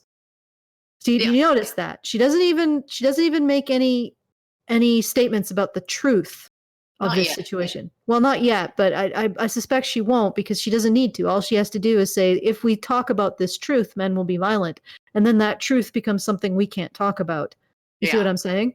Yep. Well, the other thing is that, it's also a threat to her particular in Gravy revenue train? stream. Yeah, gravy train. And to recognize men's victims means she gets less money, and she also no longer has the authority to go in and talk to young men in a sexually charged way in a classroom. In a middle setting. school classroom. Oh God. And of course, this is entirely wholesome. Her pretending, Larry here pretending to be Alexandria, a young woman or a teenage girl, perhaps, who has sexual frustrations and going to talk to other young women about them. There's nothing untoward or unsavory about that at all. Yeah. But, so it's like that it threatens her particular Gravy's train. It also, I don't think I honestly would be surprised if she addresses the truth of the disenfranchisement, whether or not it genuinely exists. Because like I said, all she needs to do is say, oh yeah, that truth leads to men being violent, even though there's no evidence of that is the case. The recognition of men's disenfranchisement leading to men feeling like they have a legitimate cause to be violent towards the system, without contributing factors like having antisocial personality disorder, impulse control problems, brain damage, and abuse. No, I don't think there is any connection between just that, just the words, just saying, yeah, men can be disenfranchised by the system, and men destroying the system. Even to consider that, you have to believe or uncritically believe feminist theory that men want to advantage themselves above everybody else. Well, everybody else being women. Yeah, everybody else. So if men find out that the system doesn't advantage themselves, then they're going to go take it out on women in the system. Yeah. The basis of that assumption is that men are driven by a desire to benefit themselves over women, which is not true about men.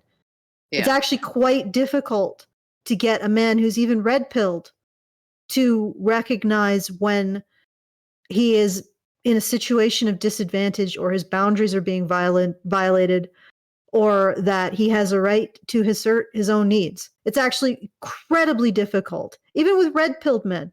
Yeah, it's still easier for them to understand that they need to take care of themselves if you frame that in terms of protecting and providing for a community or a group of people that isn't them. And I can tell you that from working with guys who are red-pilled and who struggle with both the feeling of disenfranchisement, the feeling of a society that doesn't support them, and mental health issues. It is very difficult to even get med-pill men to just take care of themselves just for themselves. Yeah. You almost always have to frame it in terms of them helping someone else as they take care of themselves. And that's true about all men who aren't fucked. Yeah. So on every level, what she's saying is horrible, self-serving, sort of creepy, sexually creepy. Sorry, Layer Bates, this is really, to me, this is really creepy behavior. Yeah, no,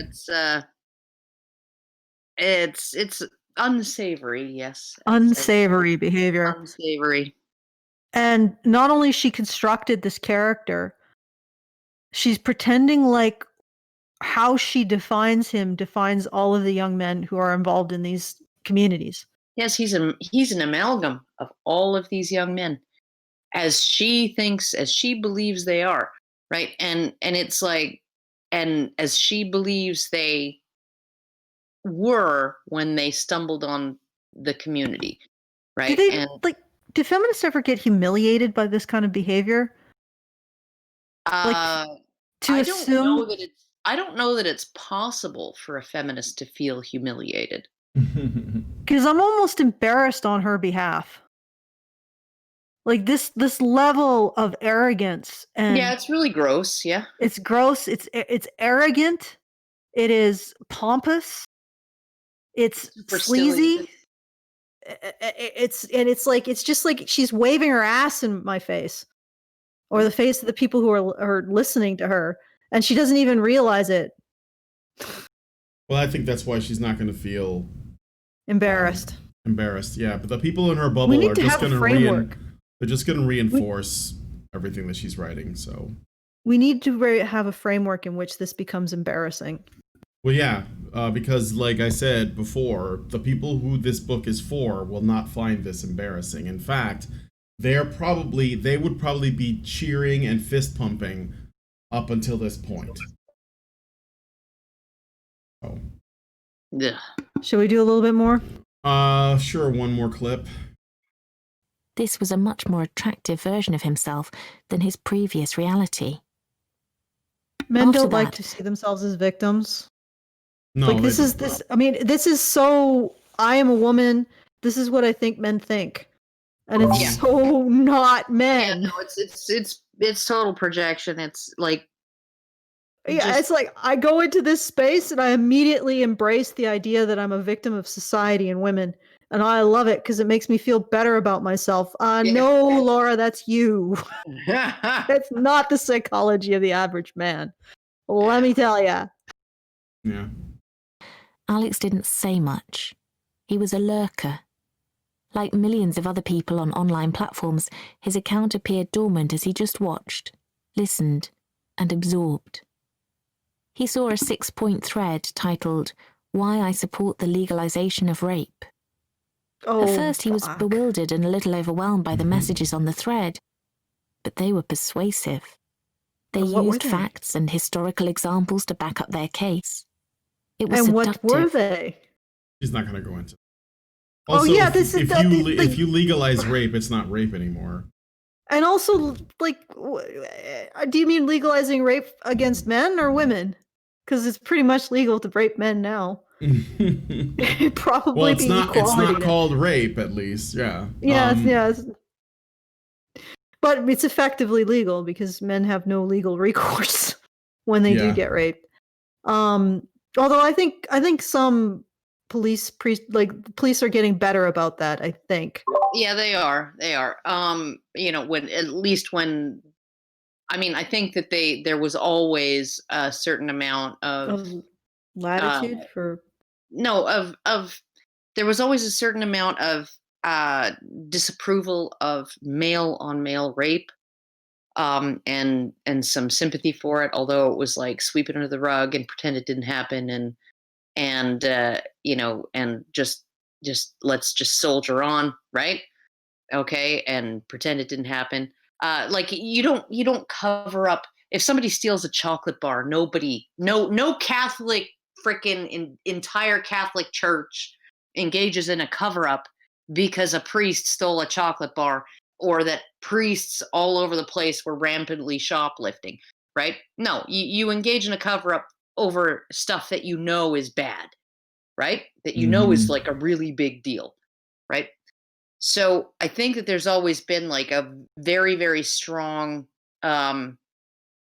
desire and a disapprobation of male on male sexual activity, particularly non-consensual sexual activity. But there was also this sort of thing where it's like, well, nobody can, like, you take that shit to the grave, like Dave Chappelle said, right? And but with female on male rape, right, it's totally different. Like, it's out in the open. It's been out in the open for a long time. Even just bringing up Chris Brown again, right? Lost my virginity when I was 8. And so I mean, you're sort of looking at that, and that is what it means to have an activity be normalized, to be not seen as criminal, right? You have these sort of, everybody agrees that male on female rape is absolutely not okay, and the system is going to, like, do something about it, right? Male on male rape, we're starting to, like, say, well, people need to be held accountable. You can't just sweep it under the rug and pretend it didn't happen. And so we're going to start doing something about it. And now we're finally starting to get to the point where people are no longer saying, well, I wish I was that kid. One thing that would really help reduce the incel phenomenon is if people started taking incels, like these incels' experiences of rape, seriously. Yeah. Because a lot of them have been raped. These are young men who've been raped. Now, that's another thing that makes this really creepy. It's not all. I don't think all of them have been. It's a high rate of incels have been sexually abused. Disproportionate. Disproportionate rate of incels have been sexually abused. So one of the ways that the feminists could actually really awkward around women. One of the ways the feminists could really actually help this issue is by promoting the idea of rape services for male victims and recognition of female rapists. Yeah. But no, instead they write stories like this. And that even makes it even more creepy, isn't it? Like Laura Bates is slipping in like a snake, like a sneaky fucker. Like a sneaky fucker amongst all of these young men who are probably, many of them, suffering from the fallout of having been sexually abused and raped, and saying this kind of stuff, using them for her particular narrative. Isn't that interesting? Yeah, it's gross, isn't it? It's like really gross. Could do a lot of good here, Laura Bates, to bring attention to the fact that a lot of these young men are dealing with sexual abuse and the emotional fallout of sexual abuse, but instead you say this. What a surprise. Yeah. Well, oops. I don't think we can move on. It's 3:08. I think it'd be more honest if we went through this and just like switched out all the terms: incels for feminist and her for him and Alex for Alexandria. And then had a man read and call himself a Larry Bates. Yeah, but the only difference would be that the incel community would be hundreds strong rather than thousands strong. No, because the incel community would be the feminist community, which would make them millions strong, and also supported by everybody with any kind of power. Yeah, but feminists aren't incels; they get sex. No, but what I'm saying is that what she's talking about, this guy going into a forum and learning that he is a victim of society, and that he's going to become a crusader against that victimhood, is essentially the road of feminism with a young woman. Except gender inverted. Like she's literally taking. Instead of going to a forum, she goes to college. This is Laura Bates' story about how she became a feminist, and she's applying it to this man called Alex, who she made up in her head. And then she's essentially looking in a mirror and getting scared at the ghoul she sees inside it. Well, it kind of reminds me of, I don't know if anybody still remembers Elevator Gate, but I remember a live stream that Rebecca Watson was on, and I think P.Z. Myers and maybe Jen McCrite and a couple other people. Just a word right? to the wise here, guys. Rebecca Watson says, well, I meet all these women in the atheist community, and they tell me that they haven't they haven't seen any kind of like misogyny in the community. And I mean, that's just so lame because you need to be trained on how to spot misogyny. Yep. And I'm like, really? I need to be trained in how to detect whether somebody hates me. Well, there are lots of different kinds of misogyny, many of which you can't see. You can't see unless it even comes across as nice. Unless you go into the indoctrination machine of feminism and they tell you about all of the various microaggressions and and all of these things, right? And they teach you to look for misogyny everywhere, right? And this is one of the things that drives me crazy about this, about all of this kind of diversity and inclusion training. Okay, because my husband, he works. Works as an engineer. There are very few women on his floor. There's a floor of about 150 people. There's only about 5% women. And the women get hired on as they start as contractors like everybody else, and they get hired on because that helps the company with its diversity profile in terms of employment, right? So these are they get employee status, so they get paid sick days and paid vacation, and they have the company has to have cause to fire them or if they get laid off, they can get unemployment insurance and all kinds of really nice things like that the contractors don't get, right? And if you're Asian or white and male, you're just never going to get hired, right? The companies come right out and said it, right? Unless you're black, Hispanic, indigenous, or a woman, they're just not going to hire you. You just get to keep being a contractor, right? And living with all of that uncertainty and all of that difficulty, right? Anyway, so one of the women that he works closely with, she gets hired as an employee. And the first thing they do is put her through diversity training. Okay? And then she comes back, and for about a month, she was like, yeah, I think when Tony said that about me or to me, I think maybe he was being sexist. And it's like, no, Tony's just an asshole. You're working on a floor full of engineers and IT techs and freaking nerds, autistic nerds. They're all assholes. Okay? And they're assholes to everybody.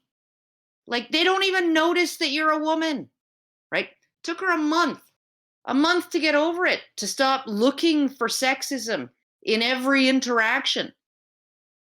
Because she was trained by the training to think that anytime anybody was right? Anytime anybody was impatient with, anytime anybody didn't praise her for the good job she did, oh, well, he should have said, thank you, that's so awesome, right? And he didn't. He was curt. Right? That means it's sexist.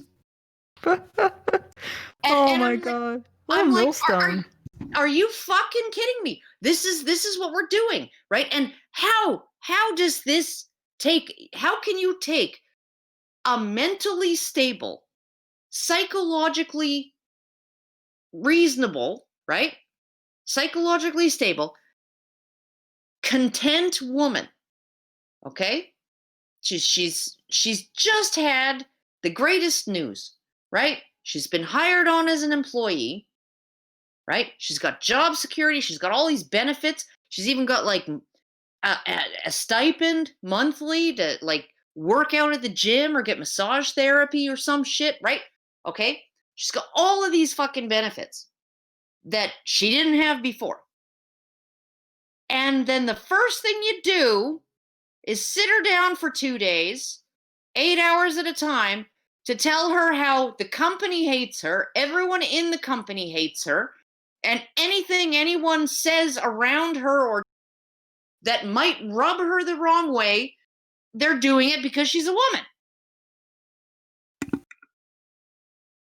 Oh my God. And how does this create a happy person? Well, it doesn't. They don't care. They want miserable women. Oh my fucking God.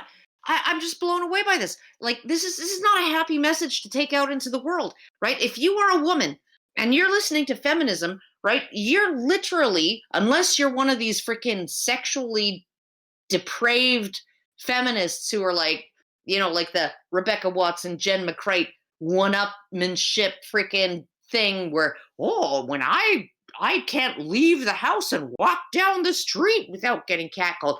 That's how hot I am. Ooh, I can't go out onto my front porch and grab my newspaper without being catcalled. That's how hot I am, right? Okay, that kind of freaking, because that's what they're arguing about. How hot am I? I can't leave the house and go to public without being sexually harassed, right? By scads of random men constantly. Okay, so you got those feminists, right? And then you got the other feminists who are like, I can't leave my house because it's not safe, and I can't work my job because everybody's misogynist, and they're not going to promote me because I'm a woman, so I might as well not even try, and, you know, they're not going to hire me, so I should probably just give up, you know, and it's like, how is that the path to success? Right? Especially when the exact fucking opposite is true. When you're preferentially hired, when you're preferentially promoted, when you're preferentially treated with courtesy in the workplace and out in public. Maybe men don't get sexually harassed as much, or maybe they haven't been told that having your junk grabbed in a nightclub by a strange woman actually constitutes sexual harassment and sexual assault. They just haven't been trained to view it that way. Oh, wow. I never thought of it that way, right? Yep. So I'm just looking at it. I'm like, how is this a good narrative for men? How is this a good narrative for women, right? Oh, the entirety of society is weighing down on me and keeping me down and making it impossible for me to succeed. Why would I bother trying? How is this a good narrative for society? For society, for women, for men, for children, for anybody. So eventually you get to the point where you realize that this is a Hail Mary. We're living on a Hail Mary ploy. God. Like, this is a serious Hail Mary because they couldn't figure out what to do after God died. So they were like, oh, well, what do we do? Well, we'll do feminism. And the obvious implications of constructing a society on men and women having complete and utter suspicion for each other. Like, I don't, like, it's so stupid. Like, totally this is so conflicting interests. Their nations at war, don't you know? Yeah, this is so stupid. This is such, like, feminism, when you look at it, when you analyze it in the context of how societies form, how identities are formed, it is so stupid. It can only be a desperate last attempted to save. Like, just buying time. It's, I don't even know how to describe. It's like putting a fork in a short, you know, and just be like, I'm going to put this here and just hope. Just hope. Hope the aliens come before we implode.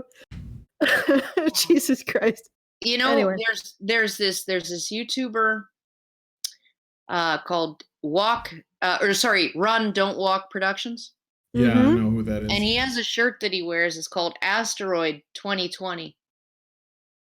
And I'm kind of hoping that the asteroid wins the election. It just November 3rd, asteroid hits the Earth. Oh my God! Our misery, right? That's not how it happens. That's not how it works. We gotta walk through the desert of the fucking misery. I feel like Everybody Loves Raymond, the grandfather, right? Raymond's dad, right? arguing with his wife and saying every day for the last 20 years, I've been just sitting back praying for an asteroid to come hurtling toward the Earth to bring me sweet relief. You guys are really negative. Oh, so, I'm not negative. I'm not negative at all. I'm not saying that this can't be solved. I'm just saying it can't be solved by feminism. Oh, I'm totally negative. Yeah, Karen's negative. I'm 100%. I am the light of positivity. I'm voting for the asteroid. I'm a light of positivity, Brian. I think we can solve this problem. It's not going to be fun because most people seem to prefer to head directly in the path of misery. They just it's just you show them a path and it's like this is actually a good path. You'll enjoy your life more. It might be a little bit more difficult in terms of self-introspection and dealing with your shit. Or you can go directly into the path of diarrhea. Directly into the path of Lauren Bates' anus. You could go. Most people are like, I'll choose the anus. Thank you. The brown eye of Sauron. Yeah, I'll choose the brown eye of Sauron rather than just sitting with myself for like 10 seconds and introspecting on the things that drive me as a person. And that I could the things that I could do to make positive progress in my own life. Yeah. Brown eye of Sauron it is. Oh, man. Okay, so... Final words? I got super chats. Oh, right. Yeah, so, we should probably end on the chocolate starfish, but go ahead with the super chats. Super chats it is. Let's see. Mr. Phantasmic gives us $5 and says, I can't help but notice a disproportionate number of MRAs are Canadian. Am I right? If so, why do you think that is? Because we tend to like war crimes. I don't think in particular it's Canadians. I don't know if it's disproportionate. No, it is disproportionately Canadian, I think. There's a lot of Canadian women. Because NCFM is pretty American, and there's the men's movement's big in India. Yeah, no, I think that there is a certain larger proportion of high profile just by per capita. Yes, high profile men's rights activists in Canada, and maybe that's because we have winter here. There you go. Yeah, we got more time, or alternatively, time to think about shit. Mm-hmm. Yeah, we got more time to introspect, and maybe the path of introspection becomes less onerous, or appears to us to be less onerous because of winter, rather than the brown eye of Sauron. Yeah, cabin fever drives us crazy. Cabin fever turns us into MRAs, and also makes us do war crimes against the Germans. Also, okay, next question. Canada's pretty fucking feminist, so you're probably going to get more people speaking out against that. Yeah, Canada is very feminist, but like what happened in Ontario last provincial election, right? Kathleen Wynne, right, was the premier of Ontario, right? She got the job because the previous premier stepped down, and then she was elected by the party to take his place as leader of the party, and so then she became premier. Nobody in the broader electorate voted for her, and I think she only served for like 6 weeks or something like that. And then there was an election called, and she won because nobody knew who she was. Well, who she was a radical lesbian feminist. Okay. And so she started implementing all of these fucking policies and putting like tens of millions of dollars into advertising to tell men that sexually harassing women in the workplace is not a good thing to do, and all of this stuff, right? So she started all of these like massive freaking progressive feminist initiatives, and she was like totally progressive she's like AOC, only more feminist, okay? And then what happened? The brother of the former late mayor of Toronto, Rob Ford, who was made internationally famous by being caught smoking crack. We don't know anything about that, Karen. Camera. I don't know what you're talking about. On camera? Okay, anyway. Oof, man. Yeah, on camera. That sounds like you're going to ruin somebody's career politically, you know what I mean? Better be careful. He's dead. Rob Ford's dead. Anyway, so he was caught smoking crack on camera, and also when a city council woman accused him of telling her that he wanted to eat her pussy, and he was accosted by the media demanding to know whether it was true. He said, "Why would I say something like that? I have plenty to eat at home." Okay, so that Rob Ford, okay, the brother of Rob Ford, Doug Ford, led the provincial Conservative Party to a landslide victory, okay, and Kathleen Wynne's Liberals were reduced to just 2 seats in provincial parliament, and they lost official party status. The Liberals are one of the 2 founding parties of this country. This has never happened before, that one of the 2 founding parties of this country lost official party status anywhere in this country. So, I'm hopeful. Yeah. Yeah. Okay, next super chat. Dispatcher, $2 and says, do feminists describe power, or do feminists describe power or define power, or is it a MacGuffin? They define it, and one of the types of power that they've defined out of existence is female sexual power. Even social power. And female social power. Like, because men will even work for the approval of a grandma. Yeah. Yep. Their mom, their grandma, their sister. There's one classic story from Greece about two sons or 2 grandsons, I think, who, when their ox got sick, they yoked themselves to the cart and pulled their grandma into town and then died. The Greeks had interesting stories. Yeah. But they did it because of filial duty to their grandma. Yeah. Yeah. So feminists, what they define as power is basically everything that sits in the masculine, or at least what they perceive as the masculine. So physical power, political power, financial power. Yeah, they define power only in terms of the masculine, and teach women to define power only in terms of the masculine, and then they say that they empower women. Mm-hmm. Yeah. Oh my God. So they take away perception of women's power and then try to sell it back to them. Yeah, but it's men's power, and I don't think women are ever going to actually have be the same able amount to equalize in terms of the types of power that have been coded masculine. When you actually realize the extent of women's social power, it's at some point, like, how much power do you want, really? Mm-hmm. All of it. I know, like, I find this sufficient.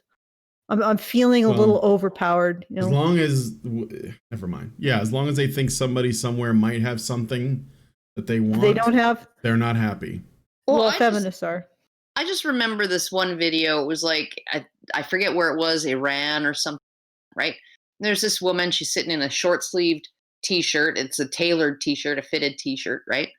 And some snug jeans, sitting having a cigarette on a stoop, right? And these 2 men walk by, young men walk by, and they get to talking, and then she gets up and she starts walking with them, and they're chatting and stuff, and the men are they appear to be being totally polite and nice and whatever. I don't know whether they knew each other before that or what, right? But then all of a sudden, some freaking woman in a burqa starts running up to them and screaming at this young woman because she's not dressed properly, right? And she's like just ripping a strip off of this young woman because she hasn't covered her hair, she hasn't covered her arms, right? She's not dressed modestly, and just like flipping her shit, right? And it's like this big fat fucking hairy deal. And that really says it all, right? Because it's like, well, women are the enforcers of those social codes. Mm-hmm. They're the ones who call attention to people who are not behaving in a socially appropriate way. Right. They define the terms. That's why, and it's especially ironic in the age of social media, which is basically the way most people communicate and engage in the sort of social game. Women run social media. Absolutely. Oh, yeah. And they have tremendous power, and yet feminists use all of that tremendous power on social media to tell women that they don't have any power. Yeah, no, On because social media. women are harassed on social media by being Right. disagreed with sometimes. Yes, exactly. Yes, exactly. Men have the gall, and other women have the gall to say, "I think you're wrong." Yeah. And that's not okay. Maybe not in the nicest way. Hey, but maybe in the nicest way. Again, Brett Weinstein has been permanently removed from Facebook, despite the fact that he is supposedly one of the most even-handed, one of the most polite and, let's say, moderate in the way in which he tries to create discourse, and he was still kicked off of social media. Oh, man. Because he was still a bastard. Yeah, you should It's all almost go like look it doesn't matter. You should all go look at Mr. Reagan has a video out today about, like, I think it's called The Dumbest Thing a Democrat has ever said. The one about Coyote. Yeah, and that's really saying something. That's up against some pretty stiff competition, given Hank Johnson was like, "Oh, if the island becomes overpopulated, maybe it will tip over and capsize." Right? Okay. So we're literally like into like new levels of dumb, and this is Georgia member of the Georgia legislature, right? And she's like live tweeting the presidential debate, and she's like, "What? How does a coyote drag an entire human being across the border?" Right? Stop talking, President Trump. You're stupid. Right? Yeah. And it's like she thinks that it's an actual coyote, like the animal coyote. is smuggling Mexicans across the border. Yes. Yeah. Those sneaky coyotes. Yeah. You never know. They're wily, from what I understand. They're wily. Wily coyotes. Flying kids over the border in an Acme rocket. They must have a bottomless bank account, those wily coyotes. Oh my fucking god. I'm just like she literally thought that it was wise to tweet that. Like, because if somebody like used a term that I didn't understand, right, and said something like that I thought was just like completely fucking insane. Okay? I'm thinking coyotes, what the fuck? Right? Like the cousin of the wolf? What? Like the breed of wild dog? This is like, is that really? I would Google it. I would Google it before I said anything. Before I said, President Trump, you're retarded because coyotes can't be dragging 535 children. This is why I find this whole oh shoot, did I just get cut off? No, you're still here. I hear you. Can you hear us? Okay, the people who criticize Trump as stupid usually are also okay, it looks like we should probably I want to finish the super chats. Okay. Yeah, let's finish Great Indoors, 1979, gives us €5 and says, feminists are never embarrassed, not even Naomi Wolf, Karen. I remember a particular radio interview on the BBC, I think it was. Yeah, well, I think that was so catastrophic because in the end, her entire thesis, and this is not just the thesis of the book, this is the thesis of her PhD that she got from Oxford University. What a joke! Okay. And the entire foundation of that thesis was dismantled in 4 minutes by somebody who had access to Google. Okay. Yeah. And Google it. And then her book, which had already been delivered to stores, mind you, it had been printed. There was a big, massive print run, right? Because they were expecting it to be a bestseller, of course, right? And the orders had all gone out to the stores. They were about to go on the shelves, and they had to be recalled and pulped. Yep. So you know who else should be embarrassed is the Oxford only people for who giving have her a copy a PhD. of that book were people who received an advance review copy. Yeah. Okay, and yes, I think that it's possible that that level of self-inflicted catastrophe might actually embarrass a feminist. That might be capable of doing it. Yeah. Okay. Yeah. So next, a dispatcher gives us $2 and says chivalry isn't dead. It's been shackled and neutered. Tyler Preston gives us $2 and says Laura Bates's new book, How to Fearmonger Women. That's called Laura Bates's entire career arc. Yeah. Yeah. Polaris 589 gives us $5 and says, I'm back. What did I miss? The whole show. Because we are now at the end. So we're gonna wrap this bitch up because I gotta take the dog out before he shits on our carpet. So Allison, if you would like to say some please support the show because we cannot continue without your support. So go to feedthebadger.com. There are subscription options. There's also options for one-time donation. We are currently doing our monthly fundraiser, which is monthly, so we are currently doing it all months at www.feedthebadger.com/project/badger-media-blitz for Brian Prim. Well, maybe not Prim this month because looks like she might not be able to do anything, but Brian and Hannah. So please help us out. Thank you. Back to Brian. All right. Well, I'm going to wrap this up now. So first off, I want to thank Karen and Allison for making the time to do the show today. I want to thank you guys especially for watching. And if you like this video, please smash like chan, subscribe if you're not already subscribed, hit the bell for notifications, share the video around, make sure other people get to see it because I think that we may be on borrowed time here considering everything that's going on.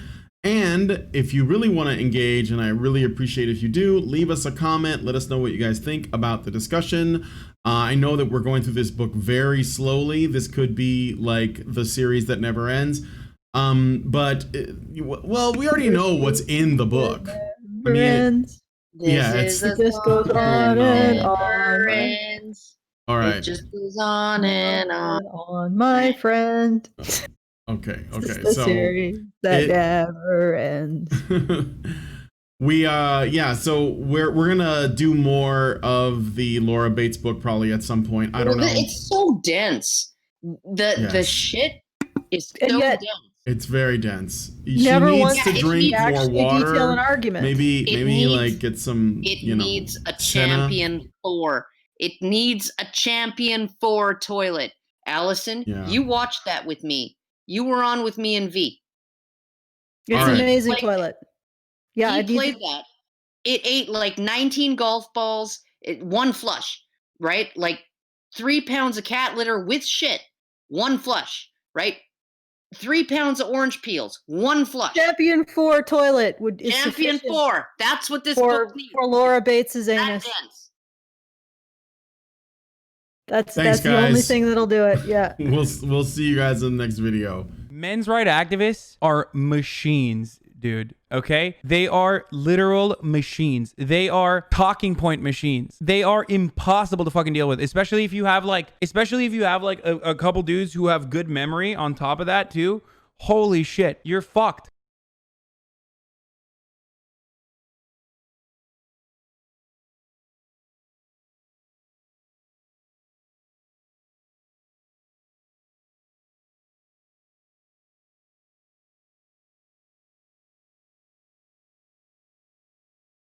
Pull his groin and we have no idea around how.